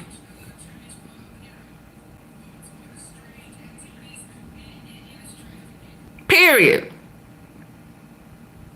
And I suggest that people, okay, know the laws before they pull them type of stunts. So now that y'all know, okay, because if you didn't learn the law with R. Kelly, I don't know what oh, you thought that was just the law they made up for Ara. Y'all didn't do y'all research. So y'all think that y'all can continue to do it, and then when somebody realized that y'all, you know, was playing with them, they don't have the right then to ask, you know, to recover, because now they mentally scarred because all y'all was in there beating the hell up out that cat. Yeah. And a couple of them, they said, no, I don't want that, and they put it in there anyway. That's ape. So now that you know that these are laws, they didn't just put that law in place for Diddy. It's just that he didn't think he had to follow it. And all of you rappers out there that think, are they trying to mess it up for all the rappers? No, just don't do it. Stay with your girl. What? What's the problem? You can't just sleep with your girl? You got to bring in some male escorts and to screw your girl for her? Hell, find one in town. Stop breaking the laws. Because that's the problem. They tired of y'all breaking the laws. Yeah. They tired of y'all acting like y'all don't have to abide by rules. Yeah. It's trafficking. You should have learned that when Ira got busted. And he's sitting in there right now under a RICO. One man. So why are these people acting like they don't understand where the RICO is? The RICO is more so here than it was with Ira. Not R. Ira. Ira wasn't blowing up cars. I don't remember Ira beating women, black and blue. I don't remember Ira when somebody said, I don't want to freak off. I don't want to hug him. She got in trouble, beat, and all that type of stuff. So to me, he worse than Ira. And if Ira locked up for RICO, then God damn it, Diddy need to be too. Period. Know the rules. The Punisher was paid. Prostitution still ain't legal.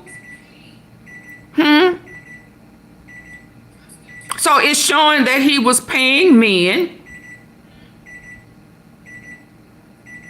to sleep with her. And then he was dictating, move to the left, rub some more on her, rub yourself, stroke yourself, hold that. Let me go in here and handle something because I want your nut so I can rub it all on my titties and shit. Yeah. Just in case you don't see where it's at, there it go right there. You, I kind of had the same feeling you did, which was that's what the defense is arguing. that this was kind of a consensual sexual liaison. And even if Diddy, and I know you did say at points that Diddy did make some payments, that she would make the initial, I guess, down payment, and then he would pay more when the encounter was over. And baby, just as good as just like he called Cudi. You know, he could say he didn't do it, and how can he know? He called him. Said where after Cudi called him, then he was like, "Where you at? Where you at?" They was having a conversation after he blew up his car. Watch your threats. Watch your threats. You better watch your mouth, cause just as good as something happened after you done threatened somebody, then guess what? You did it. You sent somebody, cause it's organized crime. Watch what comes out of your mouth. And the Punisher, when he threw that money on the bed and said, "I like this shit," cause my dick ain't got this hard. My little tussie, ain't got this hard in a long. I like that shit. And tipped him on the bed. He paid. So he can't say that Diddy didn't never pay for nothing. Y'all better listen with y'all good ear. He threw that money on the bed while he was up in that cat, beating the hell up out of it. And Diddy said, "I like that shit," and threw that money on it. That's two, baby. Y'all better wake up. I told y'all this weekend that Cassie was just the bread to the sandwich. Didn't I tell y'all that? She was just the bread to the sandwich. This week they was gonna bring them escorts and all type of witnesses, and they gonna be the meat and the potatoes for them sandwiches, to make that sandwich real good for the feds to eat that ass up. Eat that ass up. Eat that ass up. Say what? Eat that ass up.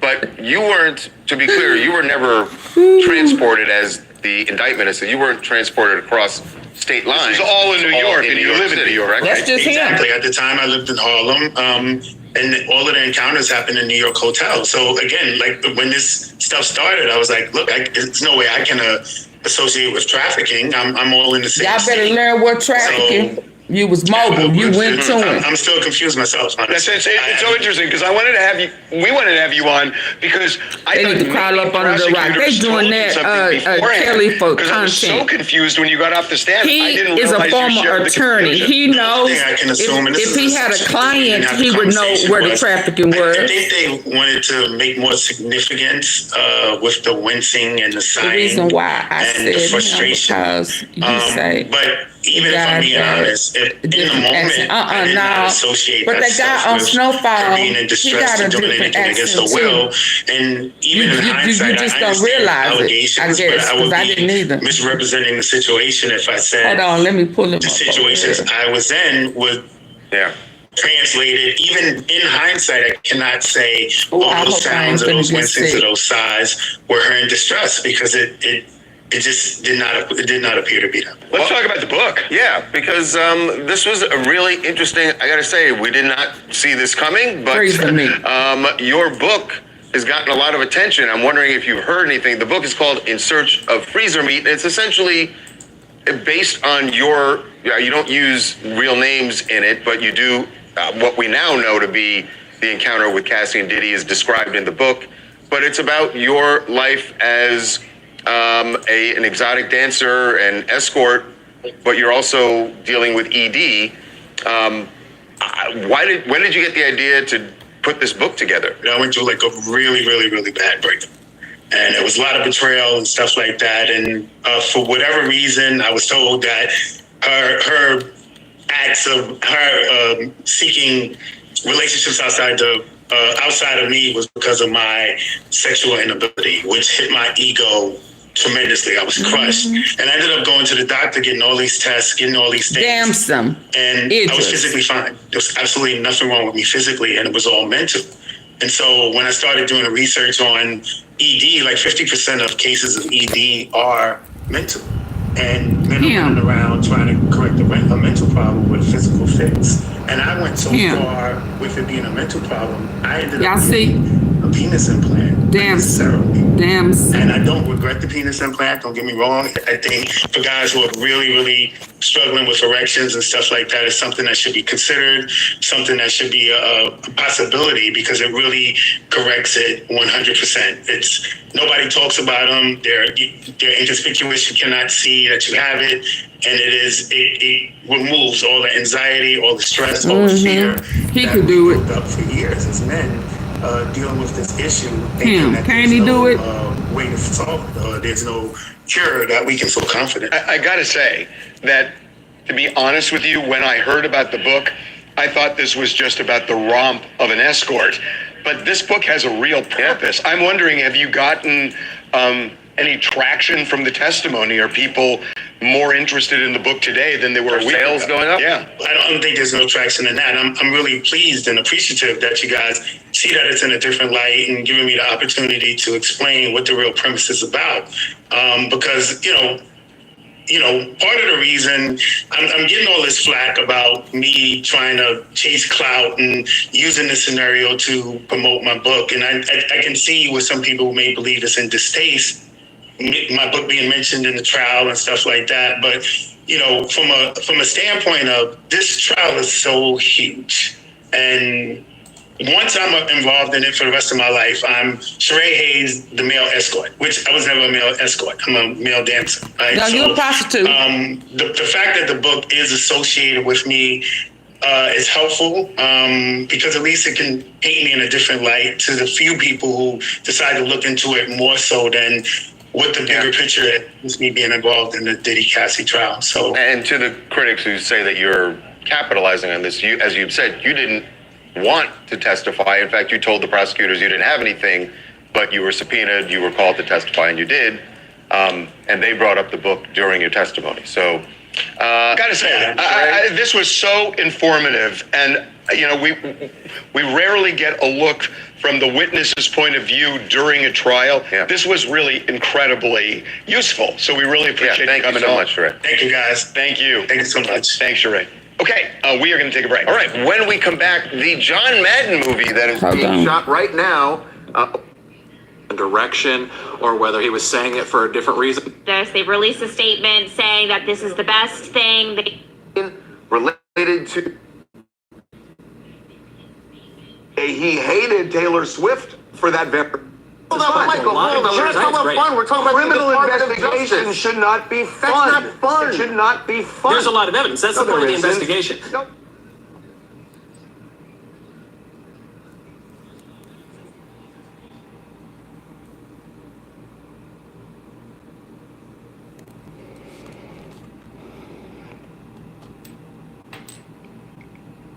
I'm going to the Freddy's, we put a little extra effort into every steak burger we make.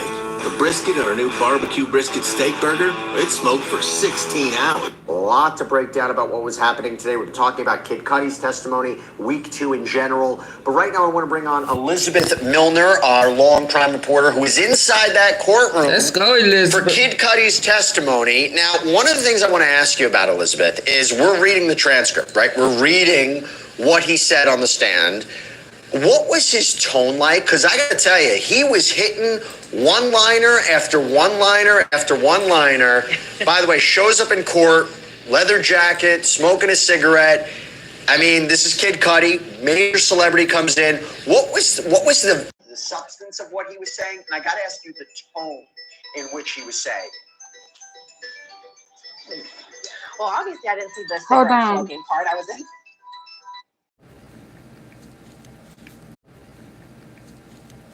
These people think I'm crazy. Inside the courtroom when this was going on, but it was a packed courtroom today, Jesse, despite it being very cold outside today, despite it even pouring down raining this. He was hitting one-liner after one-liner after one-liner. By the way, shows up in court, leather jacket, smoking a cigarette. I mean, this is Kid Cudi, major celebrity comes in. What was the substance of what he was saying? And I got to ask you the tone in which he was saying it. Well, obviously, I didn't see the cigarette smoking part. I was inside the courtroom when this was going on, but it was a packed courtroom today, Jesse, despite it being very cold outside today, despite it even pouring down raining this morning when I came to court today. A lot of people were inside that courtroom because a lot of people wanted to know, what did Scott Mescudi, a.k.a. Kid Cudi, really have to say? So when he walks inside the courtroom, to your point, Jesse, he was very, very casual. He had on a leather jacket. It was a little bedazzled. He had on a white T-shirt. He had on jeans, something that you kind of really don't see necessarily, especially in federal court. I mean, all the other witnesses have been in suits, even some of the escort witnesses. But for Kid Cudi, he just came in very casual. He just walked right to the witness stand, didn't pay Diddy any type of attention from what I could see of him, but he got onto the witness stand and swore that oath like he normally, like all the other witnesses do.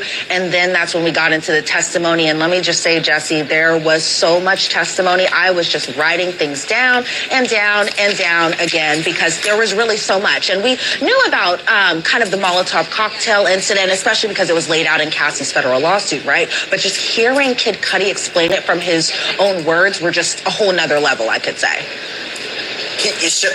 People were laughing, right? People were laughing when he was testifying because he made that one comment that he sees Sean Combs. He had a meeting with him and said he looked like a Marvel supervillain. Were people laughing? No. Yes, people were laughing, but if you're going to ask if Diddy was laughing, it didn't seem like he found that joke necessarily funny, but there was definitely some courtroom laughter. Even from some of the jurors who were in the box, they were laughing as well, too. But from what I could see of Diddy, it didn't seem like he had much laughter going on in that specific moment, which was a complete 180 from kind of his demeanor when George Kaplan was testifying, where he seemed a little more jovial. He was laughing along, but when Kid Cudi came on the stand, it felt like the smile just went down. Right. And he had more of a serious demeanor and serious tone listening to Kid Cudi testify. And because, you know, Kid Cudi was providing some quite important pieces of damning evidence against Sean Combs. I mean, talk to us about his direct examination. What were some of the highlights that you took away from his direct examination? Because the prosecution, in my opinion, I was talking about it before, they're calling him not only to corroborate, I think, the account of Cassie, but to establish some of the elements of racketeering, right? The underlying crimes of maybe kidnapping, arson. Talk to us about some of the big moments from his direct examination, and then we'll talk about what the cross-examination was like. Right, because the jury has been hearing about Scott Mescudi a lot, and they've been referring to Kid Cudi as Scott Mescudi during this. So seeing Kid Cudi in the flesh, I'm sure a lot of people wanted to know, what did he have to say about December 2011 specifically? Now, around that time frame, police actually responded to Kid Cudi's then home. He's no longer in that home anymore now, but they responded to a call about a break-in at his home. So he said that day actually started with a call from Cassie herself about 5:30, 6:30 in the morning. And Cassie relayed to Kid Cudi that Diddy had found out that the two were dating, and she sounded kind of stressed during this phone call. So what Kid Cudi did was he picked her up. He took her to a hotel called Sunset Marquis, so that way it was a little safe for her to kind of hang out there and be at that hotel. But Kid Cudi at the time said he didn't think that Cassie was even dealing with Diddy at this point. Diddy had asked actually for Kid Cudi's address around this time, and one of the big moments was that Cassie was the one who actually gave Diddy Kid Cudi's address. And so Kid Cudi said he didn't know what Diddy was going to do. Then when he was at the hotel, he actually got a call, or he had spoken to Capricorn Clark, somebody that was Cassie's friend, but also somebody that had worked for Diddy. And so when Kid Cudi was speaking to Capricorn Clark, Capricorn sounded scared on this phone call, pretty much on the verge of tears, because it was Diddy, one of his affiliates, an unnamed person, and Capricorn Clark were at Kid Cudi's home. Kid Cudi was kind of describing that essentially Capricorn Clark was essentially taken by physical force to go with them to Kid Cudi's home while Kid Cudi wasn't even there. So Kid Cudi could verify that Sean Combs, aka Diddy, aka Puff Daddy, whatever we're calling him, was inside his home when he wasn't there. Kid Cudi said that he actually went home after speaking with Capricorn Clark and just kind of rushed over there. Then we see an exhibit photo of the entrance of Kid Cudi's old home. It's the home of the break-in, and you see the front gate door. And he described his neighborhood at the time being as far as being very quiet, family-oriented, and they had to kind of mention that he was driving a Porsche around that time. So Kid Cudi actually called Diddy while he was driving home, and there was some profanity here, so bear with me, everyone. He said, "Mother effer, are you in my house?" And Diddy said, "I just want to talk to you. I'm here waiting for you." And surprisingly, Kid Cudi explained that Diddy sounded relatively calm while he was on the phone speaking to him. So Kid Cudi thought his security cameras were working, and turns out he said someone kind of had moved them and angled them a little bit down, so that way I guess whatever was going on wasn't captured on that video. And they had moved them the opposite angle, and said Kid Cudi verified he wasn't the one who moved those security cameras. But when he got home, Jesse, he said gifts were open on the kitchen counter. Stuff was pretty expensive. It was from Chanel. And that his dog, surprisingly, was locked in the bathroom. Now, his dog normally roams around free like a lot of our pets normally do. I mean, my cats right now are probably wandering around. I would never lock them inside the bathroom while I'm out of home or anything like that. So I can understand why that really stood out to him as far as his dog being inside the bathroom with the door closed. But he had that dog for about a 2-year period and noticed that after this break-in had happened that his dog became jittery and was always on edge at the time. So Kid Cudi got back into his car, he says, and called Diddy because he wanted to fight Diddy. He wanted to square up essentially and just find him and fight him because he believed that Diddy broke into his home. And so he said after this phone call, he thought about the reality of the situation and what more could possibly escalate from that situation. So what he ended up doing is he just called the police. And when he had returned home, because remember, he was driving around looking for Diddy, essentially wanting to fight him, he says. And when he returned home, the police were there at his home. He filed a report. And then he was speaking with Cassie about the situation.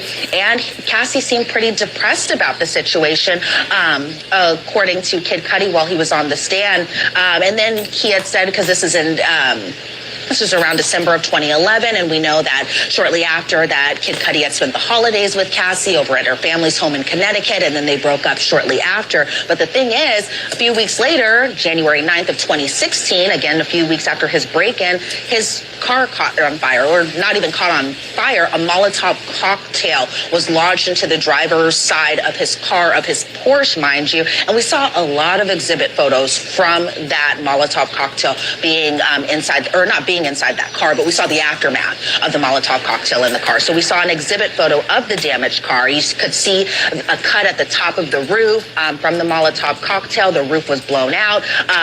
Kid Cudi had said his friend Chip, who is one of his best friends, took those photos because he had got a call from his dog sitter at the time that essentially his car was on fire. So he had rushed back home to see what happened. Lo and behold, this entire incident happened. So we saw more exhibit photos of the burned driver's side door, some smoke damage, again, the whole of the roof, damage to the driver's side car, burned seats. He said when he arrived home, he did see the damage to his car, and he saw the Molotov cocktail. He saw that burnt bottle on the ground right next to the outside of his car. So he said police were actually there when he had arrived home, and his car wasn't even able to be repaired after this fire. And so they had said that this cocktail was in the driver's seat, and his reaction, to your point, Jesse, earlier about him just being so casual while he was on the stand and his one-liners, well, his one-liner for his reaction about a Molotov cocktail being lodged into his car was, "What the F?" And obviously I can't say what the F means, but we all know kind of from that. But as far as just the aftermath of it, there was this whole meeting at Sohow House where essentially Diddy and Kid Cudi shook hands. Kid Cudi said that he didn't necessarily believe Diddy when Diddy had said, Kid Cudi had said something along the lines of, "What are we going to do about my car?" And Diddy said to Kid Cudi, "I don't know what you're talking about." But as we ended the redirect, because there was some cross-examination in between that essentially Kid Cudi believed Diddy was lying about this because, there were some objections thrown here and there, but he kind of snuck in there that he believed that Diddy was a violent person and was the reason behind this Molotov cocktail in his car. Just unbelievable testimony. So as I mentioned before, it not only helps corroborate Cassandra. Emergencies can strike at any time. That's why it's crucial to be prepared. Create a support system of people who can help you in a disaster. For people with disabilities and their families, it is important to consider individual needs to prepare for emergencies. Mentioned before, it not only helps corroborate Cassandra Ventura's account, But, kidnapping, arson, these are key crimes for the racketeering statute. These are exactly what the prosecution is looking for, and you can see how Kid Cudi is filling in the pieces of that. And by the way, having Kid Cudi star of that, I don't know how much the jury actually knows about Kid Cudi, but having him testify, that's compelling for the prosecution. Although I will tell you, I thought it was interesting what the defense was trying to do with him under cross-examination. What were some of the highlights of cross-examination? I believe it was being conducted by Brian Steele, who, as we know, no stranger to high-profile people in the music industry. He famously represented Young Thug in his trial. What was the cross-examination about there? Well, another time we could actually see Brian Steele in action, because so far we've only seen him cross-examine one other witness, and that being Officer Israel Flores, one of the first witnesses called in this trial. But we really got to see Brian Steele once again in action, and he has just such a different tone from some of the other defense attorneys. He's not very flashy or very showy, and I don't mean that in a bad way or anything like that. He's really just straight to the point. It doesn't seem like when he's cross-examining a witness, it's because he wants a reaction from the audience, and the audience being the gallery or any of the jurors. He really just kind of wants to get straight to the point with the cross-examination. And so what he was getting to under cross was that there were fingerprints taken. There was DNA collected. However, this DNA came back to a female, according to the defense. However, there was an objection. That objection was sustained, so that part will be kind of struck. And then he was kind of essentially gearing this a little bit more towards Cassie. Brian Steele had said something along the lines of, Cassie played you, and Kid Cudi responded, yes. Brian Steele was asking Kid Cudi about his music career and how popular he was, especially around that time frame. And, around that time frame, I was still in high school. But Kid Cudi was so huge around that time frame. So I think what the defense was trying to do was possibly allude that maybe it was a deranged fan who had did this, and it wasn't necessarily Brian Steele's client at the time, or client now, that being Diddy. But then Brian Steele was kind of trying to be like, oh, you did drugs with Cassie. And Kid Cudi was like, well, we smoked some weed. And I think the defense was trying to also get in Cassie's sexual history as well, too, whether or not Kid Cudi and Cassie were intimate. However, they kept on having sidebars during this moment. And as we all know, with the sidebars, there's a lot of static noise. So we don't know what they're talking about. They kind of huddle off into a corner. They kind of go through, I guess, the arguments. The jury's still inside that courtroom, but us in the gallery and the jurors even too, we hear this just loud static noise. So I'm not sure kind of what the bottom or what they got to as far as the bottom of just this sidebar, but Brian Steele was just essentially kind of trying to paint it as that Cassie essentially played Kid Cudi. And so when Brian Steele was cross-examining Kid Cudi just about whether or not Cassie had told Kid Cudi about sexual abuse, and Kid Cudi responded she never did. Kid Cudi surprisingly said that he was in love with Cassie. Right. He also said that he never saw Diddy hit her, and Diddy never interrupted Cassie and Kid Cudi when they were together. And so far from what I could see, even of the jurors, kind of while they were while Brian Steele was cross-examining Kid Cudi, the jury seemed very engaged with this testimony. I mean, they're always engaged, but you could really tell that they were super engaged about this, probably especially after seeing those exhibit photos. Then we kind of get into the Sohow House meeting, and that was the meeting where Kid Cudi, Cassie, and Diddy himself all got together. They all kind of just hashed everything out, and that was surprisingly the last time Kid Cudi had seen Cassie. And so Brian Steele was asking Kid Cudi, she was living two different lives, and Kid Cudi responded yes. And so then they kind of ended the cross-examination as far as Cassie was the one who gave Mr. Combs your address, and Kid Cudi responded yes. So those were some of the biggest highlights of the cross-examination. Obviously, I took a whole bunch of notes so I could really get into the weeds of it, but I know for time and everything like that, I can't say everything right now. well, you do provide such incredible detail, and we appreciate it because there are no cameras in there, but I know you have to head back into court. Look, it seemed to me that they were really trying to assassinate Cassandra Ventura's character, questioning her motives, questioning if she's manipulative of both Kid Cudi and Sean Combs, the burner phones, things of that nature. So a lot more to discuss. Elizabeth Milner, thank you so much. I know you have to head into court. Great reporting as always. Thanks, Jesse. Now, we're going to continue the conversation in a minute, but before we hit a quick break, I got to tell you, when you listen to this P. Diddy trial and you're hearing the arguments from both sides, I got to say, for me, It seems to make sense. It seems to remind me about how important having a great lawyer matters. And that's why I want to bring up real quick our sponsor, Morgan & Morgan, who helps make this show possible. If you don't know who they are America's largest.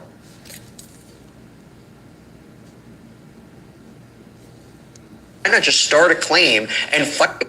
Okay, let's go to the next one. Hold on. Dr. Bob.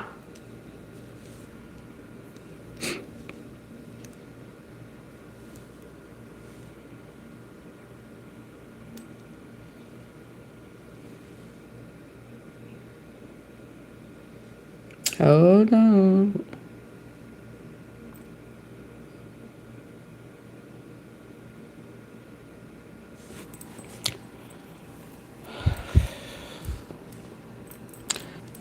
Keith, Diddy been snitched. He snitched on the guy and lied and got him 15 years shame. So Diddy been snitching.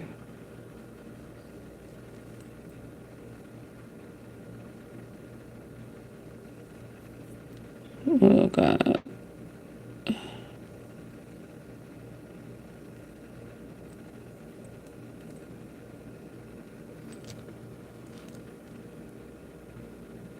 Had entered his house that the stand. So he was subpoenaed.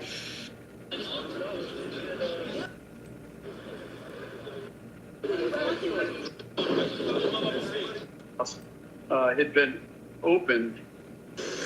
Ain't nobody gonna go to prison for Diddy no more.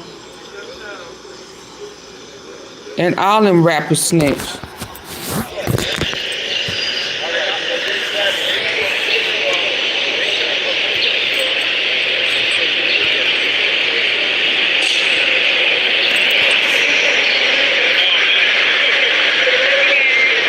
Let him blow up your car.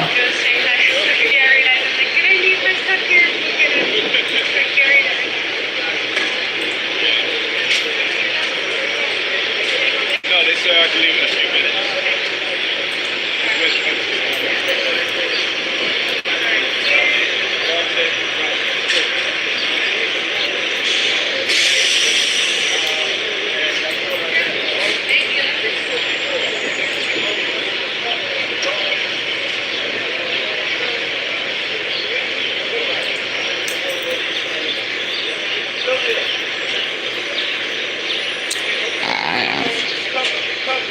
I mean, it's his time to be looked at. Leo?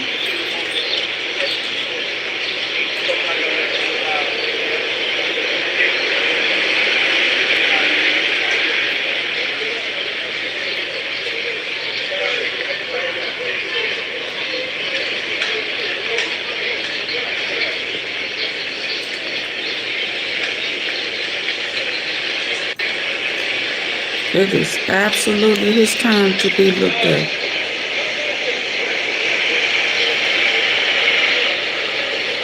Abused by Combs, and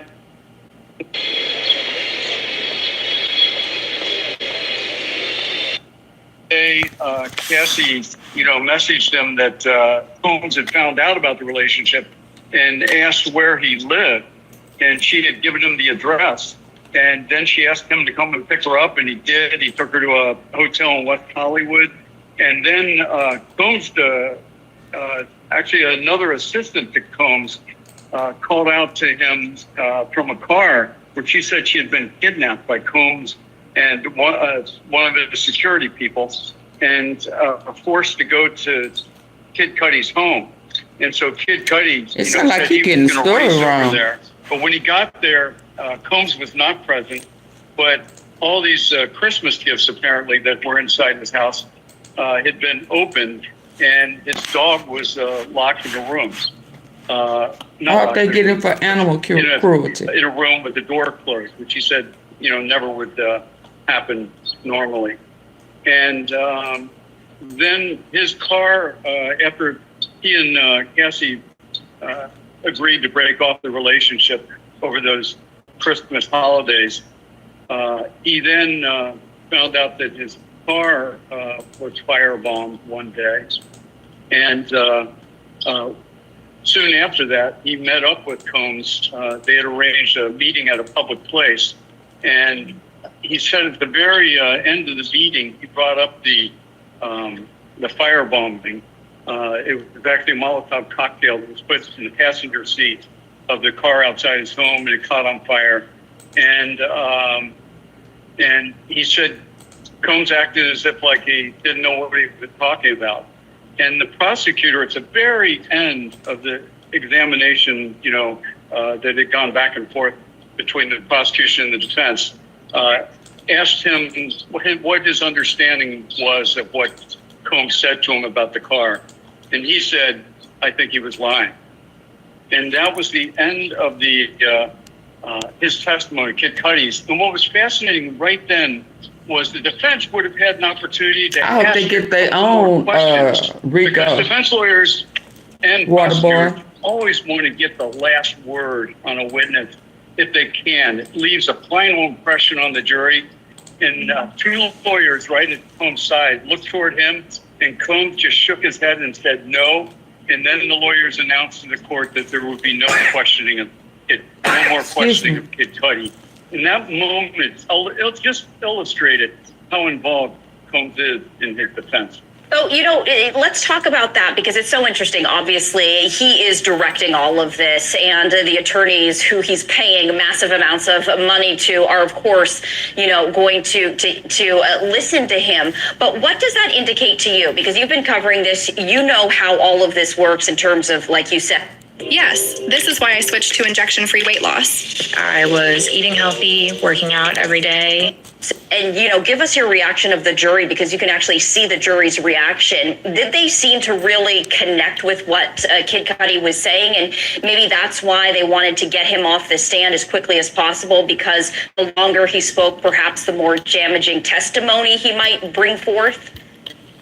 Well, I would say the jury was relatively the same as they've been with every witness. Incredibly attentive. I have to say, if you give me 10 trials, I'll tell you 9 times out of 10, at least one juror will start falling asleep during testimony or they'll seem not to really be paying attention. This jury is focused for every second and very attentive. They took notes throughout Kid Cudi's testimony. They were focused on him. They were very attentive. There were, I believe there was one moment where there was, he said something kind of crude in response to something Combs had done. And there was laughter in the courtroom and a couple of jurors smiled. Anything else in particular, was it a particular moment, anything that really stood out to you today? Obviously, we had the former employee wrapping up his testimony. And of course, all eyes were then on Kid Cudi. But anything that really struck you as unusual or something that you think is going to be potentially a defining moment right here? And we did want to just let our viewers know we did lose that shot right here. So we're going to work to get that back. But in the meantime, this is a very rainy view of downtown New York City. But anyway, before I interrupted with that, what really stood out to you today? Oh, well, one thing that was fascinating, before Kid Cudi ever took the stand, there was more animation than I've ever seen during the trial so far by Combs when one of his former assistants, George Kaplan, was on the stand finishing his testimony that he started yesterday. And Kaplan, who was a very reluctant witness, he said the last place he wanted to be today within court, talked glowingly on cross-examination about the way he felt working for Sean Combs, that Combs was an icon and it was his dream. He'd always been a fan of Combs since he was a kid. And there were numerous moments where Sean Combs was nodding his head, where he was reacting. He even smiled in one moment. At one point, Kaplan recalled that every birthday that was from Notorious B.I.G., every time, he also known as Biggie, every time his birthday comes around, Combs would have a holiday and all of his employees would get off. And, the witness, because his birthday would have been yesterday, was like, if I was still working for Combs, I would have been off yesterday. And Combs was like nodding his head. And there was another moment where he had testified that, that Combs was more, he had his two girlfriends. He had Cassie and another girlfriend, Gina. But he also had the mother of his three children. And, at the moment when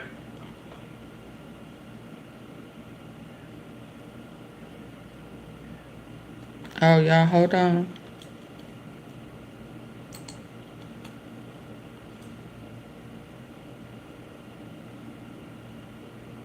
Can y'all hear me?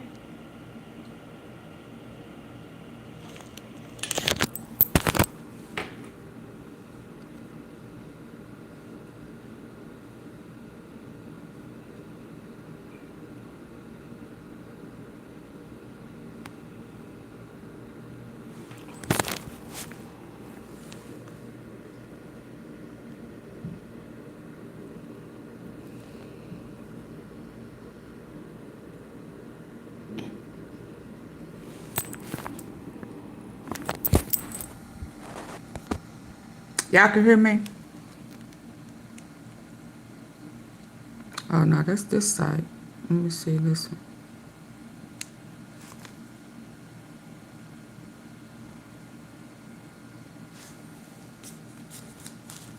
Use this device, cause hold on, let me get the different device.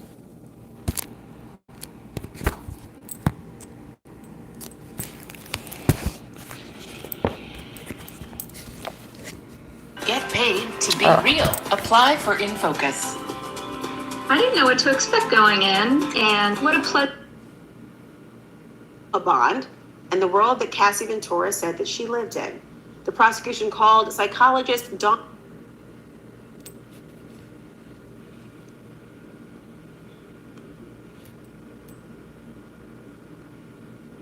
Or a closet or wherever he was. So, some of the testimony today was very good. Would get hotel. Consider that, but God. And they didn't have any and he testified on a plane going to Las Vegas. I wanted to give you a little bit more information about that. Kaplan testified that the firebombing, it was actually a Molotov cocktail that was put in the passenger seat of the car outside his home, and it caught on fire. And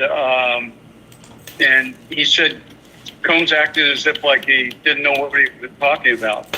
And the prosecutor, at the very end of the examination, that had gone back and forth between the prosecution and the defense, asked him what his understanding was of what Combs said to him about the car. And he said, I think he was lying.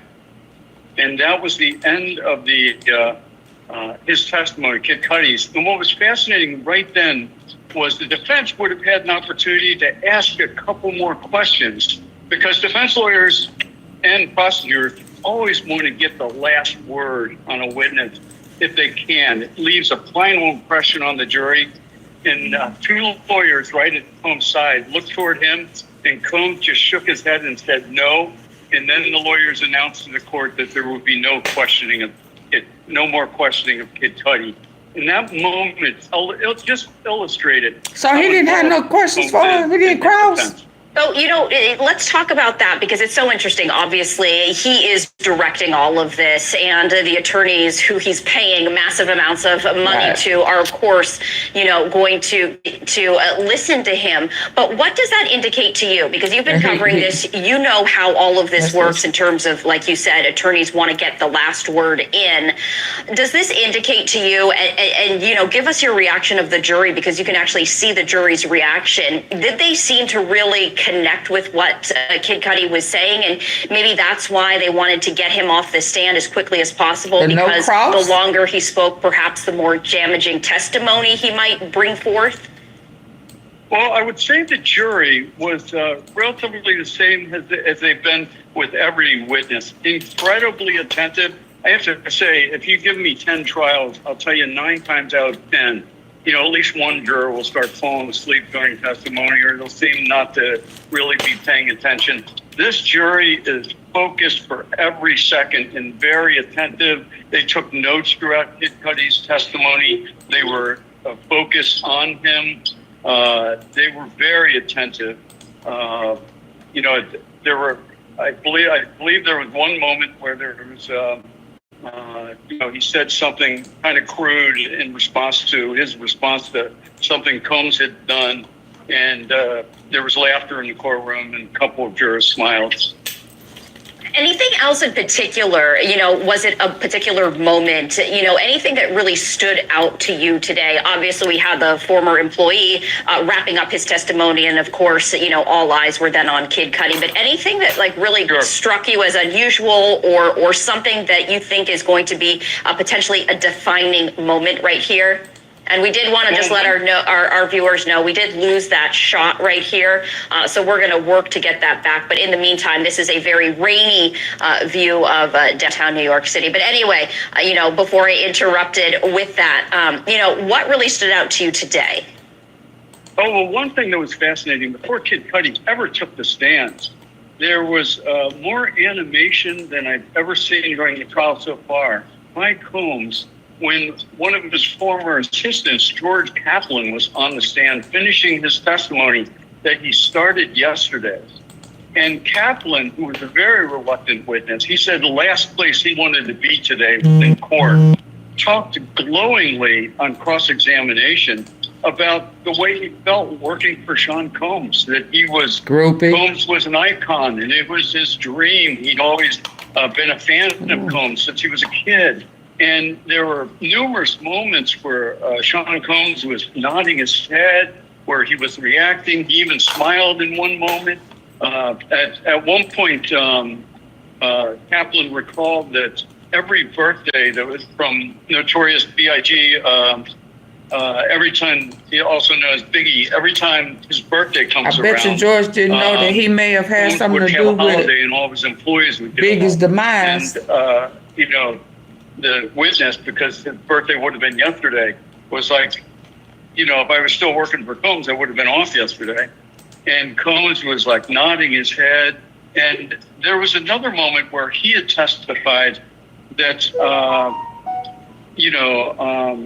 that Combs was more, he had his two girlfriends. He had Cassie. Okay, so another girlfriend, Gina. But he also had the mother of his three children. And, at the moment when Kaplan testified that, he really cared about her and really loved her, and she has since died. She died unexpectedly. Combs was just nodding his head. I mean, really interesting testimony. Before we let you go, Larry, do we know who's going to take the stand next?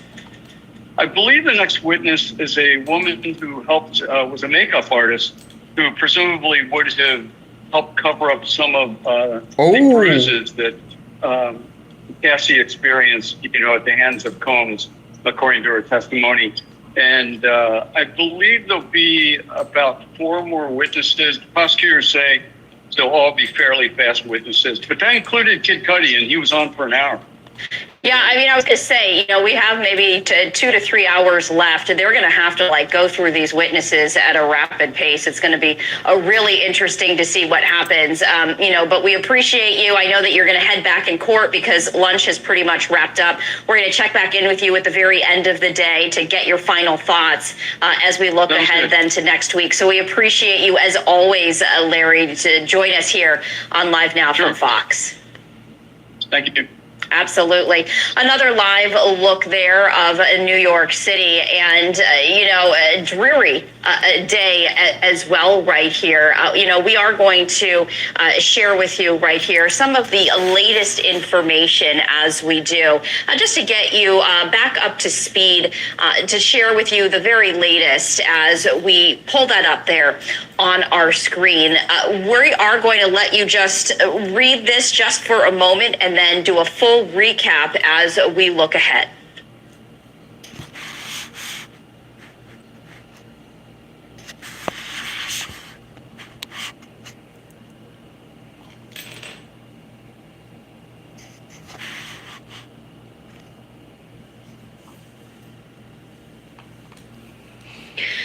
So as we await testimony to resume right here, I did want to give you the very latest information. You know, we were just talking with Larry Neumeister, an Associated Press reporter right there, talking about, you know, what he observed in terms of, you know, Sean Diddy Combs, but also Kid Cudi and the jury. And he was stating, "This the easiest bra to wear for seniors.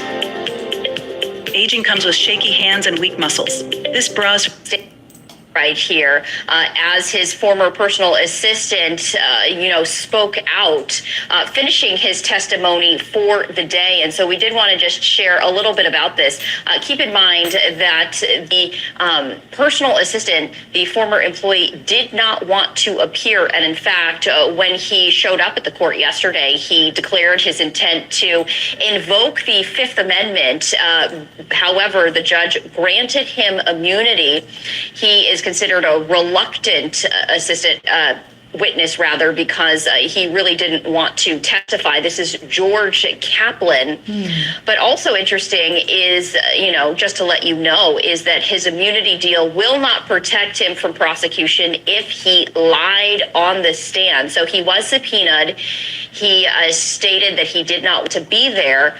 The Assistant U.S. Attorney Maureen Comey emphasizing that the immunity order protects him from any crimes that he committed in the past, but will not protect him if he lies on the stand in Diddy's trial. So he continued to testify, stating that he quit working with the rapper because he didn't feel comfortable fixing certain situations. He testified that he once saw Cassie with bruises on her face. He claimed there was a second incident that happened at Diddy's home after the alleged physical altercation on a plane to Las Vegas in 2015. And she actually allegedly called him via the intercom in the home, stating that he went through the bedroom to the rapper, Sean Diddy Combs, who was in the bathroom. The former personal assistant testifying that Cassie was on the bed with her head in her hands.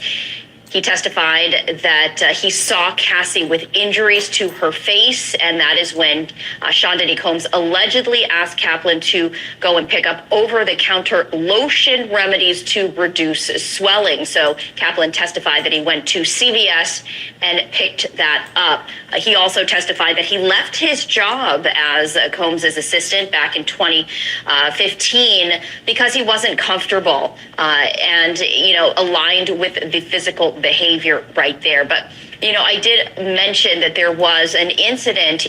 He testified on a plane going to Las Vegas. I wanted to give you a little bit more information about that. Kaplan explaining that he witnessed Sean Diddy Combs being physically violent on the plane to Vegas. He explained that there was a partition that Sean Diddy Combs and Cassie were sitting behind, and that is when Kaplan said that he heard glass break. He looked over his shoulder, and he testified that he saw Sean Diddy Combs standing over Cassie. He testified Combs had a glass in his hand over her, and Cassie kept screaming, "Isn't anybody seeing this?" Kaplan also testifying that Combs was angry. There was further glass crashing and chaos.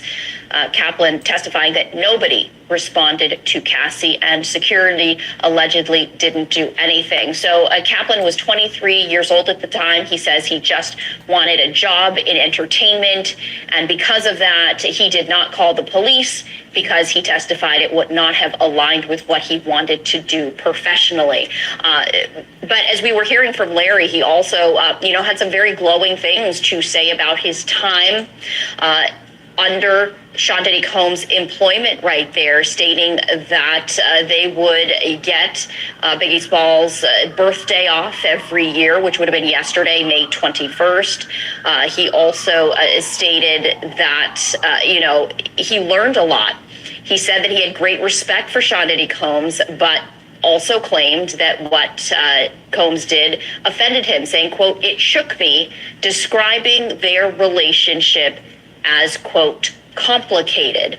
So we did want to provide the very latest for that first testimony right here. And coming up at 1:30, so in just about 15 minutes or so, We're going to be joined by Eric Faddis, who is a criminal defense attorney. We've been hearing from him, throughout the trial right here. We're going to bring him on to talk more, from the legal perspective in all of this. I'm keeping a very close eye just in terms of, who is back on the stand. And right now, the last piece of information that we have is Kid Cudi's testimony right here. So we're still waiting for new information to come in as you're taking a look at the right-hand side of your screen right there with the latest information as we continue our live coverage. So after the personal assistant, of course, Kid Cudi then took the stand. We were here streaming live as he was entering into the courtroom.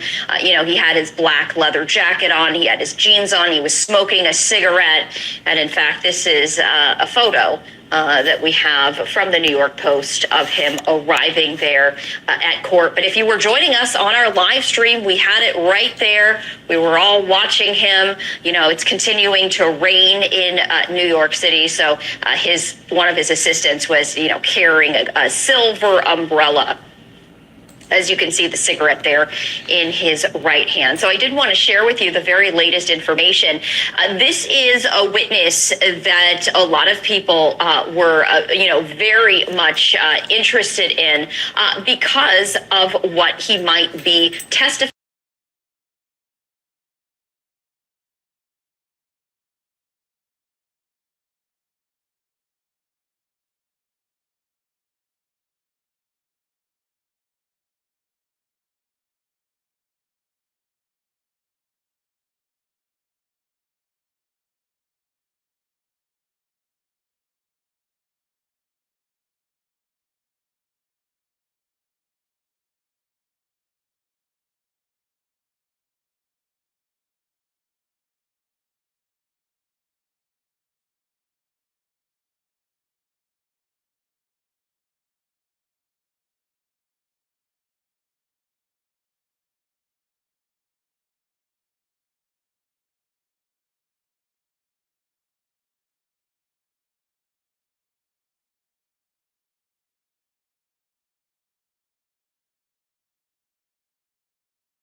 testified that she had a very brief relationship with Kid Cudi. She testified that when Sean Diddy Combs found out about this relationship, he was very upset. He threatened to harm Kid Cudi. She also testified that he threatened to blow up his car. And so Kid Cudi taking the stand this morning. And I did want to just share the very latest with you on that, as he did testify about his very brief relationship with Cassie. So Cassie, when she was on the stand, alleged in her testimony, as well as the civil lawsuit that she brought against Sean Diddy Combs, talking about how Combs threatened to blow up Kid Cudi's car back in 2011 when he found out that two were dating. So Kid Cudi taking to the stand today, walking down the center aisle to the witness stand. We were hearing from Larry talking about the demeanor of Sean Diddy Combs. He's been very composed, throughout this, only showing emotion occasionally, as we were hearing when his former employee was speaking very highly of him. He was animated for that. But according to this, that he did not make any eye contact with the two. Kid Cudi did say that he and Cassie met back in 2008. They were friends, and they dated very briefly around 2011. He then recalled back in December of 2011 receiving a phone call from Cassie after she had told him that Combs had found out that they were dating. He testified that she sounded scared, and so he went to pick her up, where she was staying. But as they were on their way, he testified that he got a phone call from one of Sean Diddy Combs' employees. He testified that employee seemed very scared, seeming like she was about to cry. He says that this employee told both him and Cassie that Combs and an associate were inside Kid Cudi's house. She says that she was waiting for them outside, but she sounded very scared. So Kid Cudi called Sean Diddy Combs, asking him if he was in his house. Combs allegedly said, "I just want to talk to you." And that is when Kid Cudi says that he drove to his home. When he was there, he didn't actually find Combs or anyone inside, but did state that his security cameras had been moved and some of the gifts that he had bought for his family were opened, and his dog was locked in a bathroom, stating that he had not previously shut the dog in there before he left.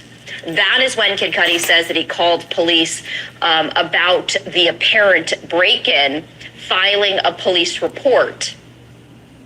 Cudi also says that he spent the holidays with Cassie at her family's Connecticut home, during which point Combs texted him a couple of times, but Kid Cudi stated that he did not want to speak with Combs. Then in January, so about a month later or so, Kid Cudi says that his dog watcher called him to inform him that his car was on fire. And he went to his home and he was describing how his Porsche had been set on fire. It was a total loss. And law enforcement, he said, found a Molotov cocktail in the driver's seat. And so then the jury broke just a little bit, after which Kid Cudi continued his testimony, stating that the very last time that he saw Cassie was after the car bombing, and they ended up taking a break because he testified he was afraid of the potential violence that could ensue were they to continue their relationship. He also testified that he did have a conversation with Sean Diddy Combs afterwards, testifying that he said he quote, knew Sean Diddy Combs had something to do with the car bombing. So he reached out to that, and he stated that they had a discussion, and the following conversation, he says Sean Diddy Combs was very calm. He says he asked Combs, quote, "What are we going to do about my car?" that is when Cudi said he looked back at me and said, "I don't know what you're talking about. Wait, I thought we were cool. Is there a problem?" And then later, a couple years later, Cudi says that they ran into each other. And he says that Combs said that he wanted to apologize for everything. And after that, they didn't have any problems. So we did want to just catch you up on the very latest.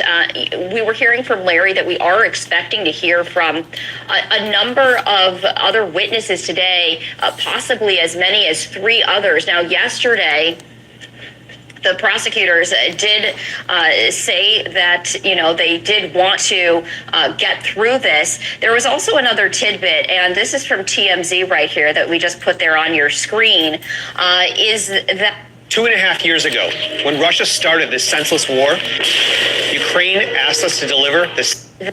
Combs doing. So this was when they had that conversation.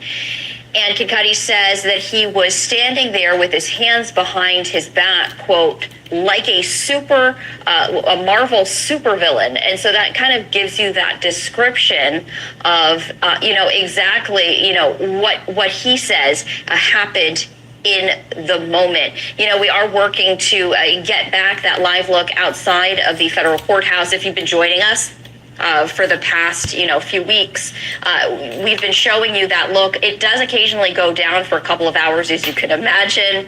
The photographer needs a break as well. So this is the live look at a rainy downtown skyline there out of New York City. And once we get that live look back, of course, we're going to bring that to you as soon as we get it right here.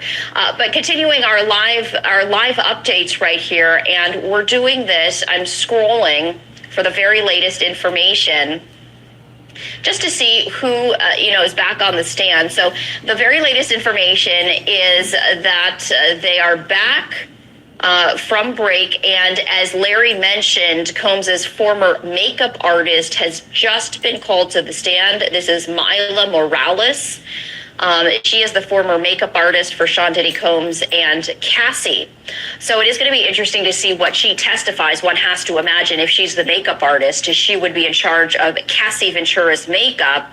And the line of questioning could be, was she directed to use makeup to hide some of the bruises, the alleged abuse?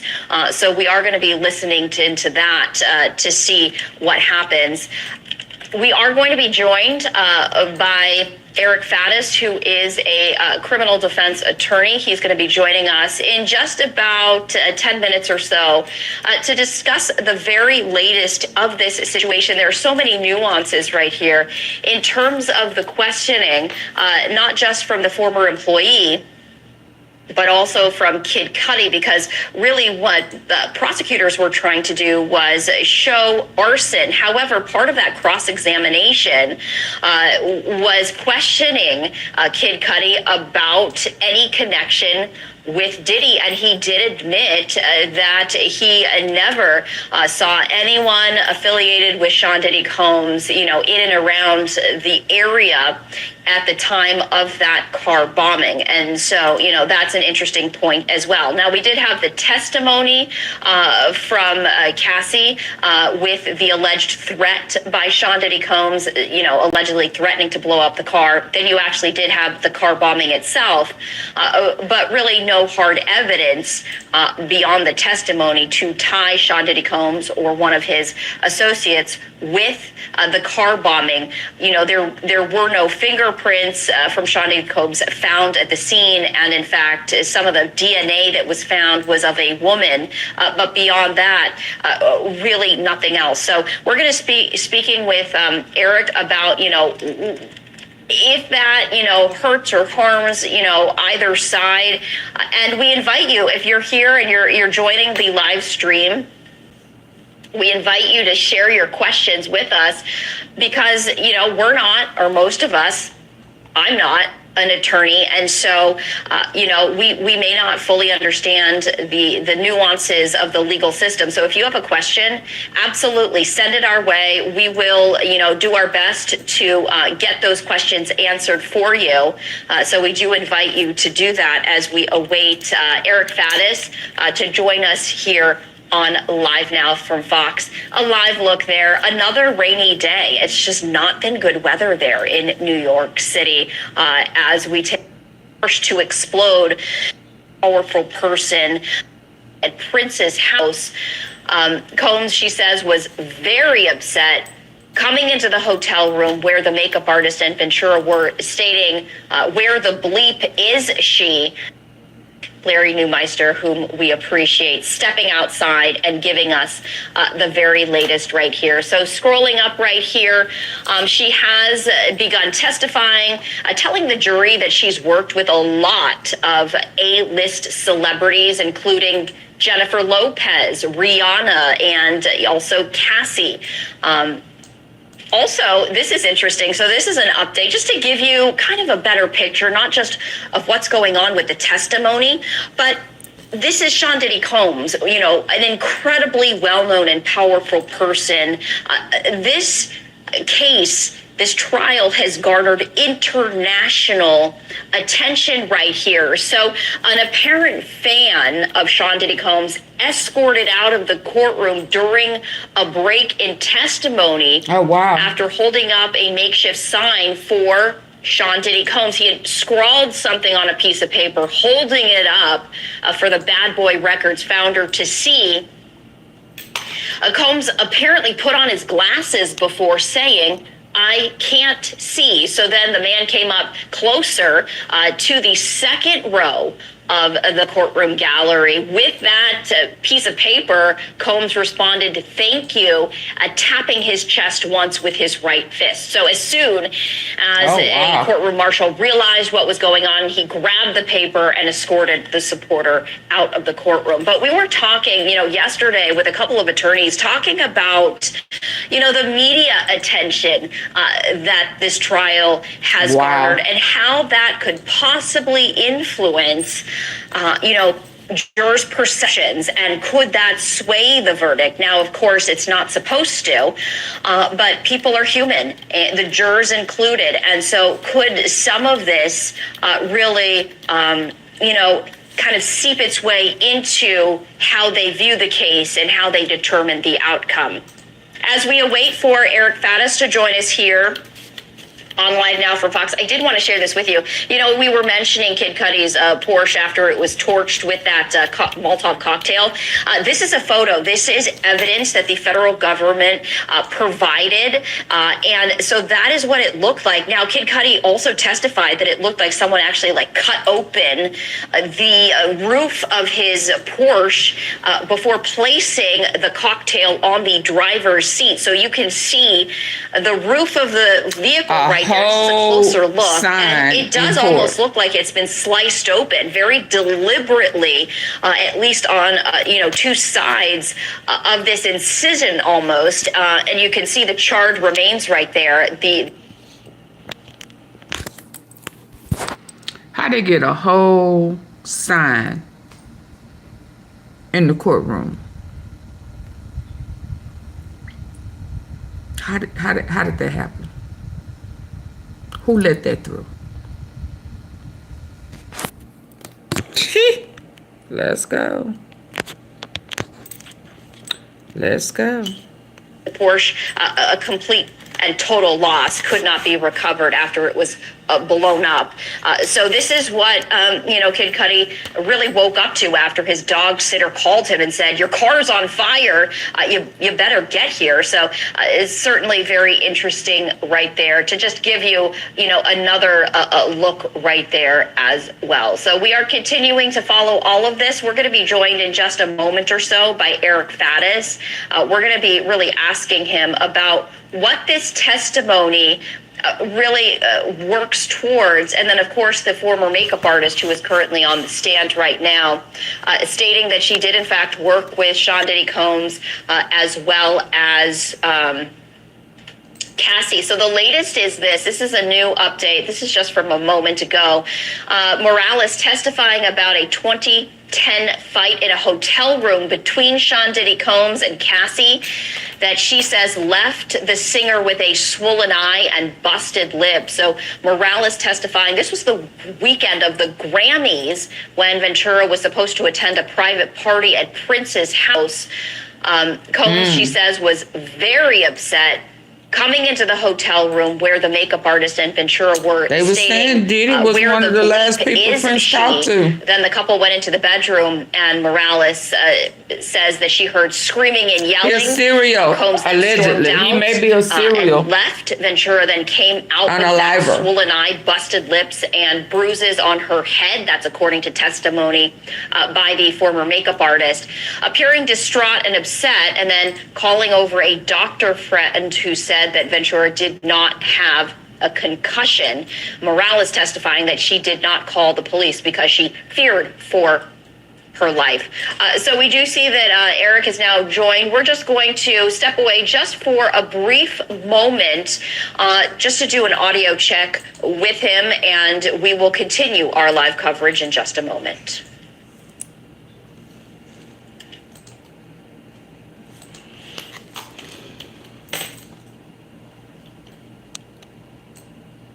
Is Diddy a serial unaliver? Because they done reopened, they say, Whitney, Prince, and Michael J.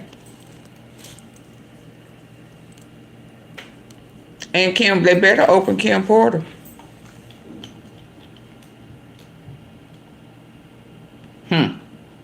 Is he a serial unaliver?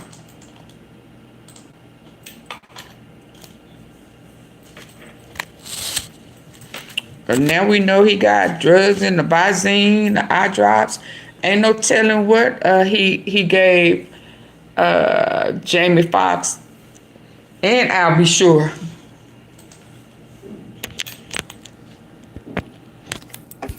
So we're joined right now by Eric Faddis, who is a criminal defense attorney, you know, Since really he had, giving us a legal perspective in terms of, you know, what this testimony means for either side. Because y'all remember that Jonathan, XXX slave cat, that's what he called himself. I didn't call him that. He said Rick Ross, DJ Khaled, and Diddy liquefied some of that stuff. And they was transporting it through the private jet. Yeah, I remember that. T-sippers. Guess I'm sorry, just a moment. I'm talking to the T-sippers, the regulars who know how we operate. Can you move over to the side? T-sippers, y'all remember that? He said they liquefied it. And now we know, and he got it all in eye drops and shit, you know. What's his name? Jamie needed an aspirin. Hell, ain't no telling what he got. He probably got a Tesla.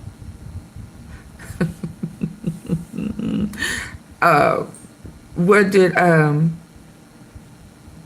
we heard that Kim Porter came home one day and Diddy was sitting there talking to, what's his name? Al B, and he had been sitting there having a drink with him. Hell, ain't no telling what he got. Since we know he do that little tricky shit. Is he a serial unaliver? I can't say iller. Is he a serial iller? And he disguised it in different ways, like Houdini or somebody. Every time I start talking about him, my phone come in private. I do not accept private calls. Is he a serial? Is he a serial? We got to keep that in the back of our head. Is he a serial iller? And he disguises it in different shape, forms, or fashions. They have pneumonia, liver failure, strokes and stuff. He had a whole pharmacy up in that house in Miami. He's a pharmaceutical. He's in pharmaceutical sales. He a pharmaceutical salesman.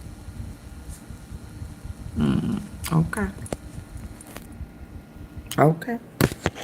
I'm just asking. You know, Eric, before we get to the makeup artist on the stand who's testifying about, you know, some of the bruises that she says she witnessed, you know, the altercations she says that she witnessed between Sean Diddy Combs and Cassie, I want to get to Kid Cudi, because obviously that was, you know, a witness that a lot of people were, you know, highly anticipating hearing from, you know, is speaking about his very brief relationship with Cassie, speaking about the interactions that he had with both Cassie, but then also Sean Diddy Combs, you know, the Molotov cocktail that caused his Porsche to explode. You know, taking a look at that testimony, you know, at the end during cross-examination, he did admit that, you know, there were no necessarily solid connections of evidence linking Sean Diddy Combs to the car explosion, but claiming that he knew that he did it. You know, can you describe, you know, from a scale of 1 to 10, how strong that testimony was to support? Can y'all still hear? Yeah, you know, I think we're looking at kind of a solid 7 on that. So some important facts that came out. You know, we're really in RICO territory now. We're getting away from the sex trafficking charges and more talking about racketeering and that kind of thing. You know, Kid Cudi's testimony did touch on what they believe to be crimes of burglary, of arson. Kid Cudi was saying that after Diddy found out about his relationship with Cassie, really the same day, Diddy and his team showed up to Kid Cudi's house. And when Kid Cudi returned, there was evidence that folks had entered his house. That goes towards possible burglary, a predicate offense for a RICO charge. And then on top of that, shortly thereafter, Kid Cudi's car was bombed. And according to Cassie, Diddy had threatened to bomb Kid Cudi's car. So prosecutors are sort of trying to lay the groundwork for these predicate offenses, but they still have some dots to connect for sure. Yeah, so let's talk about that hard evidence versus, you know, circumstantial evidence. I mean, you can say, Cassie testifying that this was going to happen, and she heard Sean Diddy Combs, you know, threatening to you know, those conversations between Kid Cudi and Sean Diddy Combs. Sean Diddy Combs, though, he said never really admit to it, and you know, there was no surveillance video of him at the scene or any of his associates. Can y'all still hear? A juror, do you have to dismiss all of that? Or can you, you know, hold on to that as potential evidence? How can they weigh that? So the jury is allowed to consider all of the evidence that comes out in the trial, and that includes testimony. These people are under oath, and they're giving information about what they say happened. So certainly the jury can consider that. But gosh, I think they'd be looking for some additional information. You know, were there witnesses who saw affiliates of Bad Boy at the scene, or maybe those affiliates made statements to somebody else, and that's how they can connect Bad Boy? Because that's the thing. They not only do they need to connect Diddy to the alleged burglary and alleged arson, but they need to...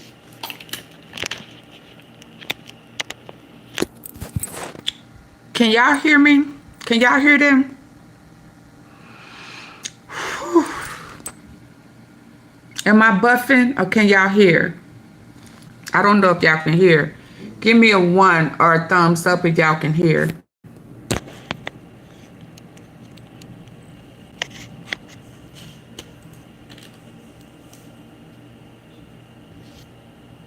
Connect Bad Boy to that. It can't just be some sort of crime based on,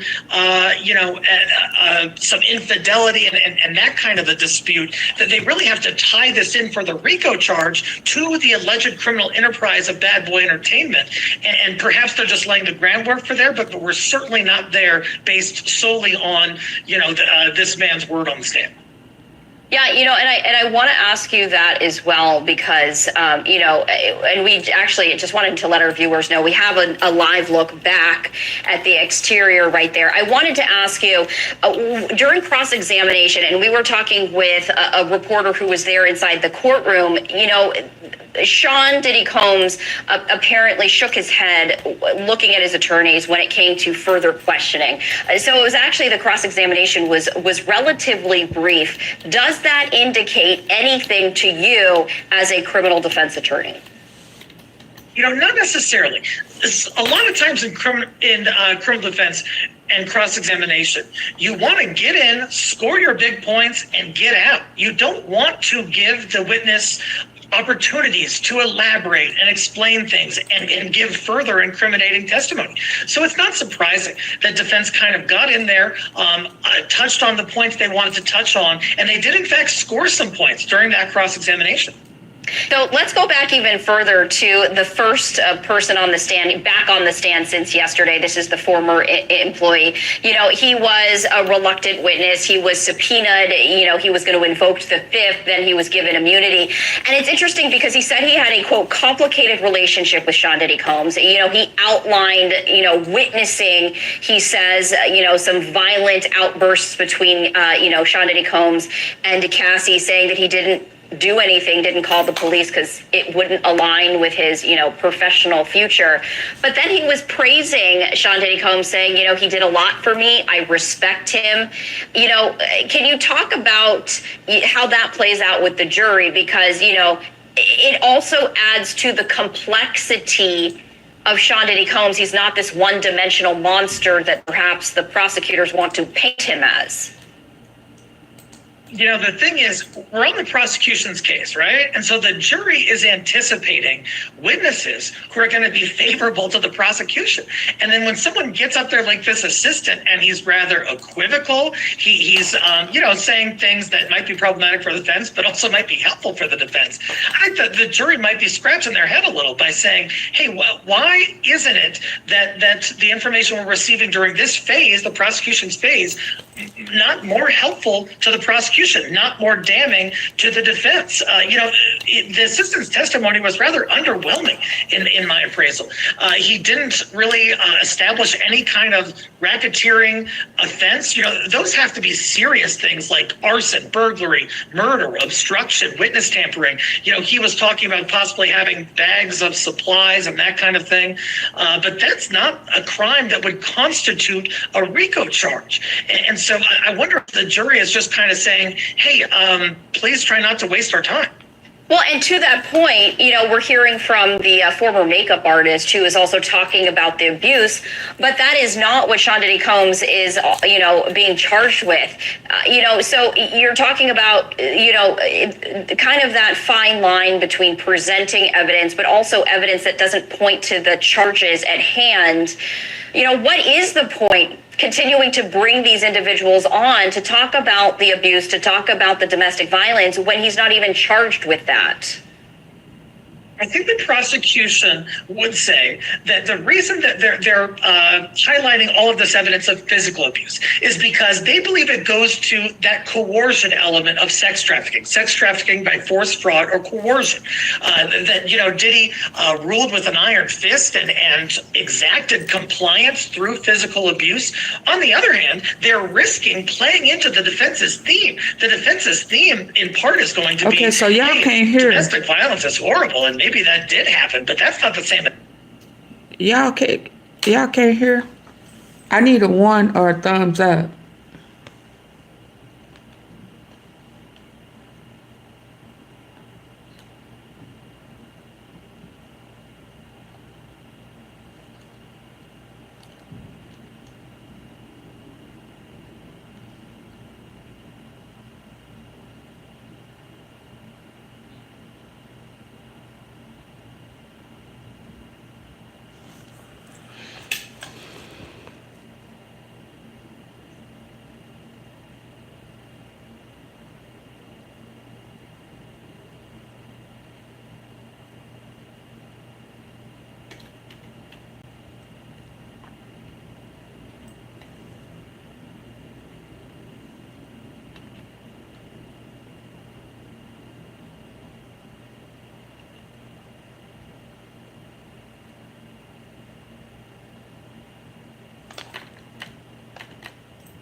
sex trafficking, and that's not the same as RICO. It's not a predicate offense for a racketeering charge like RICO. And so there is some exposure on behalf of the prosecution of actually playing into what the defense is going to argue to this jury at the end is that, hey, you heard a domestic violence case. Domestic violence isn't a charge here. When we're taking a look at the strength of, the testimony today, and, this is a marathon and not a sprint. I mean, we're going to have 8 weeks of testimony, and you're talking about not wasting the jury's time. So how damaging is kind of a slower day, kind of a day where it doesn't help the prosecution? Is it very damaging, or is that acceptable when it comes to kind of the bigger picture of all of this? The prosecution in particular has to keep this jury engaged, and they got to do so for a long period of time, probably like 8 weeks. And so you got to make sure you are streamlining your case. And there's also a risk that if you're putting on witnesses who the jury might believe are put on only to make Diddy look bad. He looks like a bad dude, and maybe he is a bad dude. But that is not at the heart of these claims, and that is not a basis on which he could be convicted. And so I think the prosecution has to be careful with and on top of that, Stephanie, they really kind of talked a big game before this. The case looked really good on paper, but if you can't bring the goods, the jury's going to see that and is going to say, hey, wait a second, this isn't what we were led to believe would be all of this damning evidence against Diddy. These are indications of domestic violence and a complicated, rocky relationship and a complicated person. But that is not a basis to convict somebody of sex trafficking. Yeah, I mean, it's almost like, and this brings, Eric to mind, The Boy Who Cried Wolf, right? You keep shouting these, shocking allegations, claims, if you will, and then it doesn't really come to fruition. You have to wonder if there's going to be a fatigue by the jurors when they keep hearing things that don't necessarily point directly to the charges or counts at hand. And, in your experience, I'm curious, how forgiving are juries? Do they forgive, or do they say, you know what, this is just, you're not engaging with me, I don't understand the point, and that slants their perspective for the rest of the trial? Listen, these jurors probably do not want to be here. They didn't sign up for this. They were forced to come and participate. And so they do not want their time wasted. And there is absolutely the specter of fatigue as the trial goes on. Look, the prosecution had presented ample evidence that there was physical abuse. The goal of a Homeland testimony be coverage in just a moment.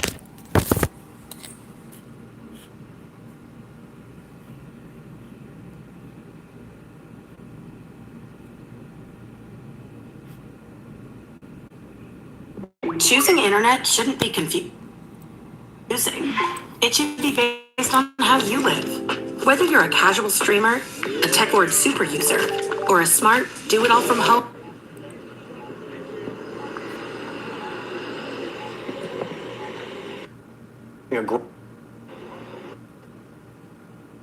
Kate?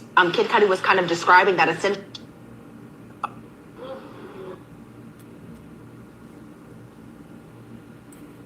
Joined right now by civil trial attorney David Ring.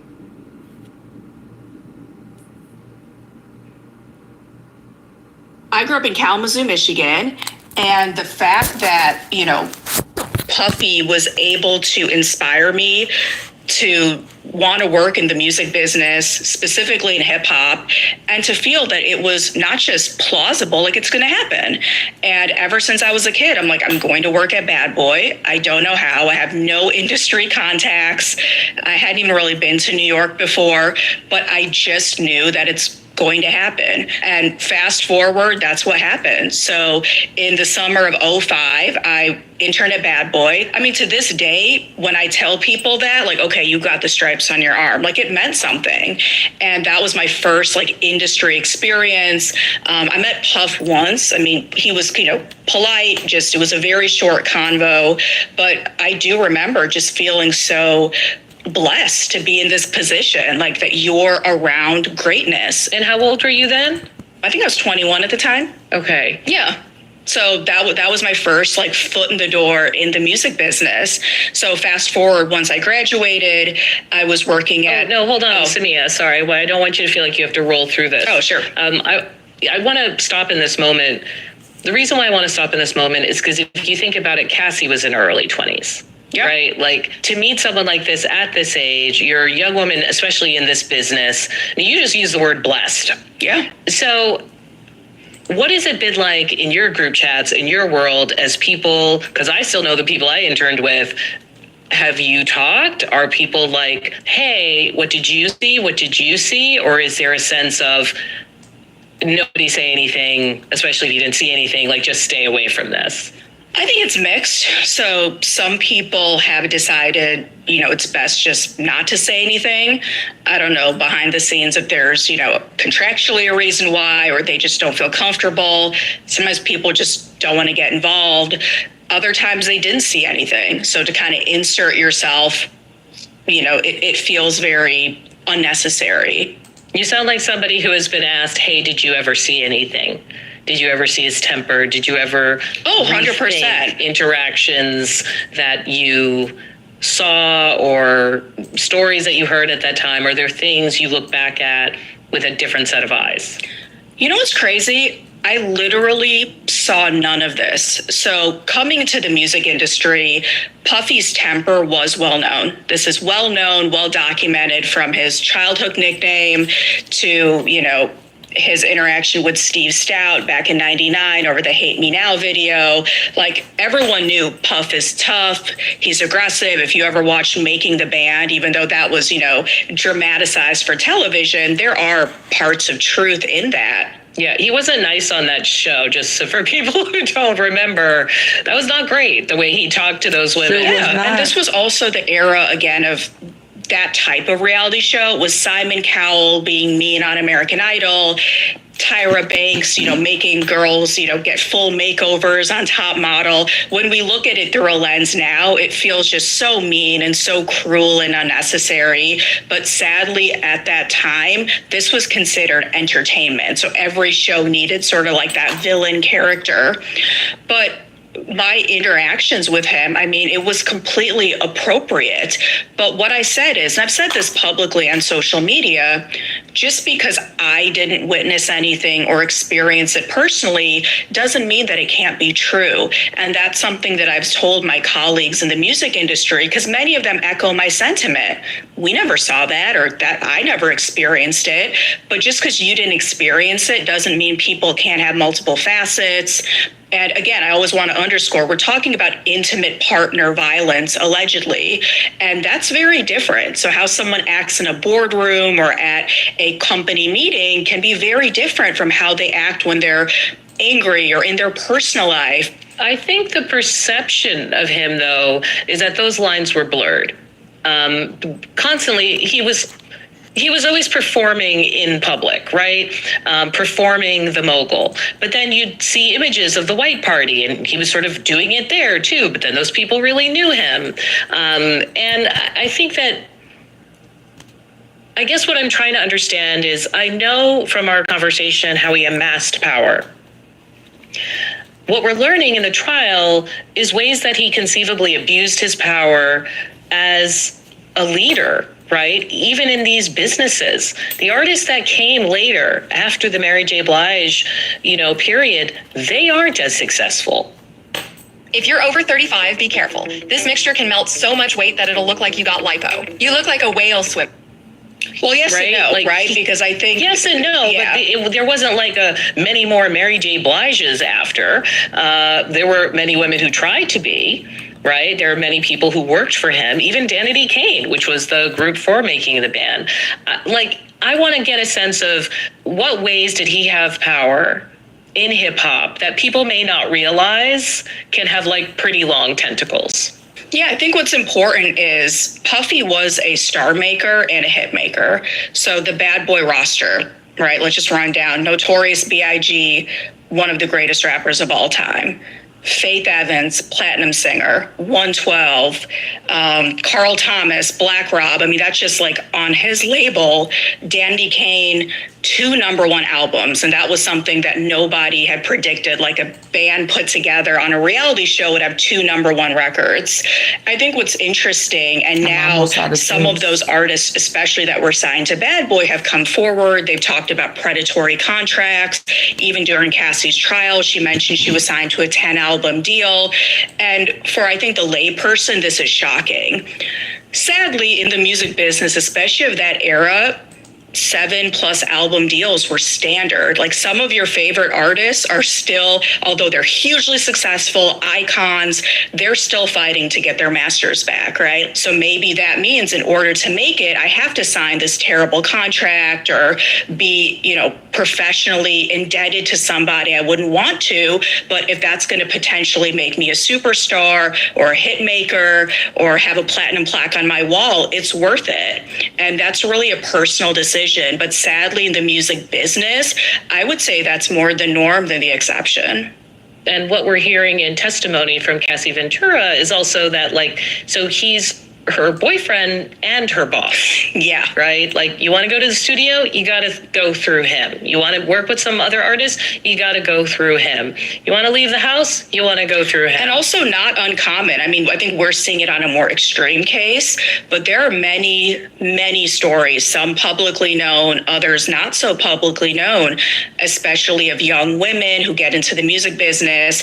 They're dating their manager, or, they start a relationship with someone at the label. Here we're seeing the truly dark, sad, violent converse of that. But I could see that, for a young woman getting into this industry, getting the affections of any man, but specifically someone as powerful and connected, I'm sure it was very intoxicating. How could it not? What do you make of hip-hop's response, right? The community of fans online, very vocal, the podcasters, to how they are talking about this case. Very much giving Sean Combs more than the benefit of the doubt, very much questioning her motivations. And it's significant because the entire case in court is actually resting on the idea of coercion, right? It's resting on the idea of, did she want to be there? Did she not want to be there, right? Was he holding her there? Was she not? And I sometimes hear a strain of well, these women. If you've been waiting to apply for disability benefits, don't. Hi, I'm Sarah, and I'm a lawyer at Atticus. Women kind of commentary. Yeah, from what I've seen, it's been a very split response when it comes to how hip hop as an industry or fans, even other artists, how they're reacting to the Puffy case. So I think, as with social media, some people are very quick to judgment on either side. And I always like to say, all right, no matter what, we have to be very careful with how we speak about legal proceedings, allegations. Everyone is innocent until proven guilty, right? Regardless, everyone does have certain rights. And I think especially for those of us in the industry, I have to be very mindful of that, not getting into sort of the gossip or the conspiracy rabbit hole and all of these things. That's not what the internet is like right now, Samia. Yeah. To be honest, you just go into YouTube and you put Diddy warnings, Diddy, and it's just everybody downloading their Okay, so hold on. I'm almost out of juice. In a way that I haven't even. And I know that girl that was in court today is live, so let's get a little bit of that, and then I'll have to. With an R. Kelly, there's a real. She was right, Derrica Kennedy. She just gave me a little shield. The courthouse out in the rain. Let's get this on. What's going on, guys? Listen, we have to talk about what happened in a Sean Diddy Combs trial. I gotta tell you, today was a mixed mixed bag, and you know we gonna have it all. What was the highlights? I already told you. Kid Cudi went in there, charmed the whole courtroom, told him told us how he saw it. It was amazing testimony, okay? Brian still questioned Kid Cudi. He couldn't kind of make it stick. Of course, they had to let us know that Cassie had played both you and Sean, and I said last time I checked, Sean Diddy Combs is not a god among men unless you listen to his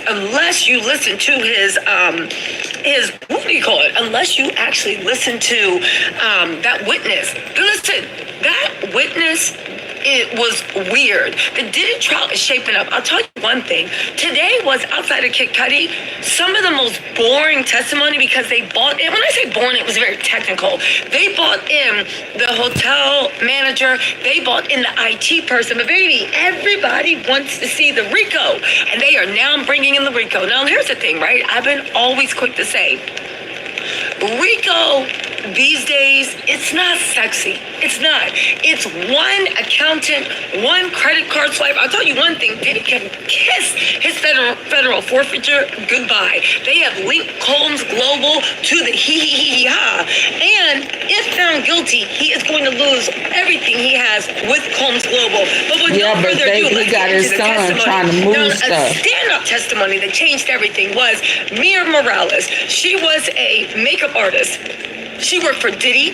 She worked for Cassie. She was responsible for a lot of Cassie, iconic looks. Did you know that Cassie was in Wiz Khalifa's Black and Yellow video? I had no idea. But she was in charge of all of Cassie's iconic looks. Now, here's the thing. She was also a makeup artist for Rihanna for about 12 or 13 years. Now, why was that important? Because Diddy's team, the one thing they love to do is try to play people like everybody's pressed. They need Diddy for a come up. This woman was already who she was before she met Diddy and even before she met Cassie, okay? She was who he was. Hold on. I gotta fix this. This is bothering me. God, it's bothering me. Mia Morales told a story. Again, the fact that everybody is acting like it is normal for a man to just lay hands on you anytime he feels like it, it is blowing my mind. Mia Morales said that she was asleep in Cassie's hotel room. Cassie had a suite, okay? This is when Cassie decided to go to the Prince. She started to go to, hey, all right, get home safely. I'll see you. Are you going to be here Tuesday? Okay, we'll connect Tuesday. All right, bye-bye. So anyway, let's see. So they said that, she said that, listen, she was sleeping, right? And she was sleeping on the couch. Why? Because she looked at Cassie as a little sister. She got Cassie ready for the party. Cassie went to the Prince's party, okay? Now, she didn't ask Diddy because she had permission because she is not Diddy's child. She went to the party. Diddy showed up and didn't tell Cassie he was going to be there. Cassie, literally ran through bushes trying to get away from Diddy. Oh, wow. And she ran back to her house. Diddy stayed at the party the whole time. And when he was done partying, when he was done doing everything, and I will stand by this, you cannot cheat on somebody that has hoes. If you have hoes, if you have other people, sorry, it's forfeiture. You can't be cheated on. I don't care, right? So anyway, they said that, okay, so this is what Miriam Morales said, right? She said, I've worked with Diddy, right? I worked with Rihanna for 13 years. You know, Rihanna's makeup is, but definitely back then was the moment. I worked with Cassie. I worked with J-Lo. Sonia Grosky said, go to the hotel, stay away from any harm that may happen. Don't worry, y'all. I have security. It's cool. Don't worry about it. I'm protected, I swear, okay? They said that there was she said, how did you meet Cassie? She said, I met her at 16 years old. She did a photo shoot in Brooklyn. She was modeling, right? She said that she also met Diddy.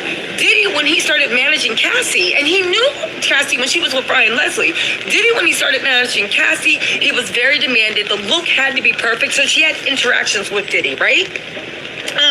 She said that she met Diddy, though, met him very few times. They said that it was 2010 Grammy weekend. It was the Prince party at Prince's home. Shout out to Prince. He would have been like a national treasure on TikTok. He would have been a national treasure. It was Prince's Grammy party at his home, right? Cassie came in. It was late night, early morning. She was asleep. Let's not forget Cassie left that party as soon as she saw Diddy, which was very early. Brenna Baker said, "You're the best reporter. Thank you for the TT." Said, "You're welcome, you're welcome, you're welcome." Okay? So what ended up happening after that? It was late night, early morning. Cassie was asleep in the bedroom. Diddy was, Mila Morales was on the couch. Again, she lived 5 minutes from here. He was just chilling on the girlfriend's couch, right? Heavenly G said, "Tisa, you're my hero. Thanks for all your hard work. Y'all welcome so much." Anyway, they said that it was late night, early morning. They had a photo shoot earlier that day, so Cassie got her hotel room and she was staying. I think they said it was the Bitmore hotel. Of course, I think it was in like Los Angeles, right? She fell asleep on the couch, right? What seems like a normal night. Seems like it's fine. You with your girl, you look at her as a little sister. She was a few years older. It was seen until what happened? That's right, the devil showed up. Okay? So it's like sneaker chick said, "Tisa, you're awesome. Praying for God's protection around you and that you don't get sick, serving us in the rain." Okay? Tisa, thanks for being amazing. This is my first super chat ever and you deserve so much more acknowledgement. Love you. Okay? Awesome. So anyway, they said that all of a sudden Diddy blew in like the nightmare that literally stole Christmas. He literally said to her that was asleep on the couch, "Where the F is she?" Right? She was like, literally said, "I don't know," even though she knew Kathy was sleeping, but she was like horrified. Diddy walked into the room. He slammed the door. She heard yelling, screaming, all this stuff. She said she can't remember what was said, but she just remembered yelling and screaming. All of a sudden, Diddy opens the door and storms out of the hotel room. Hey, guys. She opens the door and she storms out of the hotel room. Now, she said when she saw Diddy leave, she didn't see any injuries on Diddy because, like, at the end of the day, Cassie Ventura, it was, especially back then, was that big, right? Vicky J said, "Just loving your coverage. Thank you." Okay, so storms out, right? She didn't see any injuries on Diddy. Oh my God, Zyra Mina said, "I finally caught a Diddy trial live. I love your commentary and humor. Thank you for all your hard work and for your transcript fun. Thank y'all so much." Okay, so he storms out. She didn't see one injury on Diddy. Mother Dragon said, "Thank you for serving us a TT." Said, "Thank y'all guys." And then he storms out the door. And then she went and saw Cassie. She said Cassie had a swollen eye. She had a bunch of knots all over her head. She had a busted lip.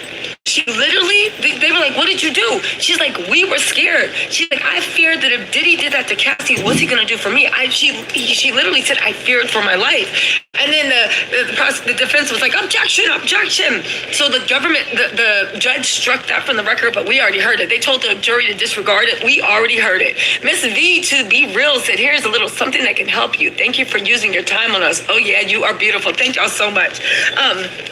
So anyway, she said that she got everything. She literally, Cassandra said, "T said, thank you for keeping us updated. You're the best. Thank you." So she said she got a suitcase, threw everything together. Again, they were both scared and she thought something was really going to happen to Cassie, right? And she took her to her house. She said the girl's house was only 5 minutes away. Now, mind you, the defense was trying to paint her again as some bum. She had her own place. Again, she was just staying with her girlfriend, right? She said that she actually had a doctor friend, right? And she was like, Cassie didn't want to go to the hospital. She felt some type of way. So she had a doctor friend that came the next day. Well, actually not even the next day. Later that day in the evening to check out, right? Later that day in the evening to check out Cassie. She said when they awoke, her black eye had darkened, her lip looked worse, and again, there were even more knots that were sprouting up all over Cassie's head, right? Here's the thing. They said that the reason she called the doctor is because she wanted to check Cassie for concussions. That's how bad she looked. They also said that the doctor checked Cassie's stomach and ribs. Let's not forget that Diddy's favorite way of beating Cassie was to stomp her out. The doctor looked at those injuries and said, listen, I think Cassie should go to the ER. Things are like really, really bad right now, right? However, Cassie didn't want to go. She was afraid. They were very afraid. They thought Diddy was going to find her. They said they were afraid of Sean again. She said, I was afraid for my life. I was afraid for Cassie's life. I feared for my life. They said Cassie stayed with her for a few days. They said after that, Cassie, like she said, she stayed in touch with Cassie. They would talk a few times a year. Cassie never brought it up. And she never brought it up to Cassie. Rand, thank you so much. Now, listen. this came out on defense when they're like, did you and Cassie ever talk about it? Did you guys make a police report? And she's like, no. Cassie was scared. Did you guys ever talk about it? She's like, no. And from a woman's point of view, do you really think people sit there when you're chilling with your girlfriends and you're trying to disassociate me and like, oh my God, remember like Prince Grammy party when Diddy beat me to a pulp and I had like horns all over my head from the nuts? What women talk about when they got beat? Especially when your girlfriend saw you. If anything, I think Cassie just felt so humiliated and was trying to disassociate from that. You know what I'm saying?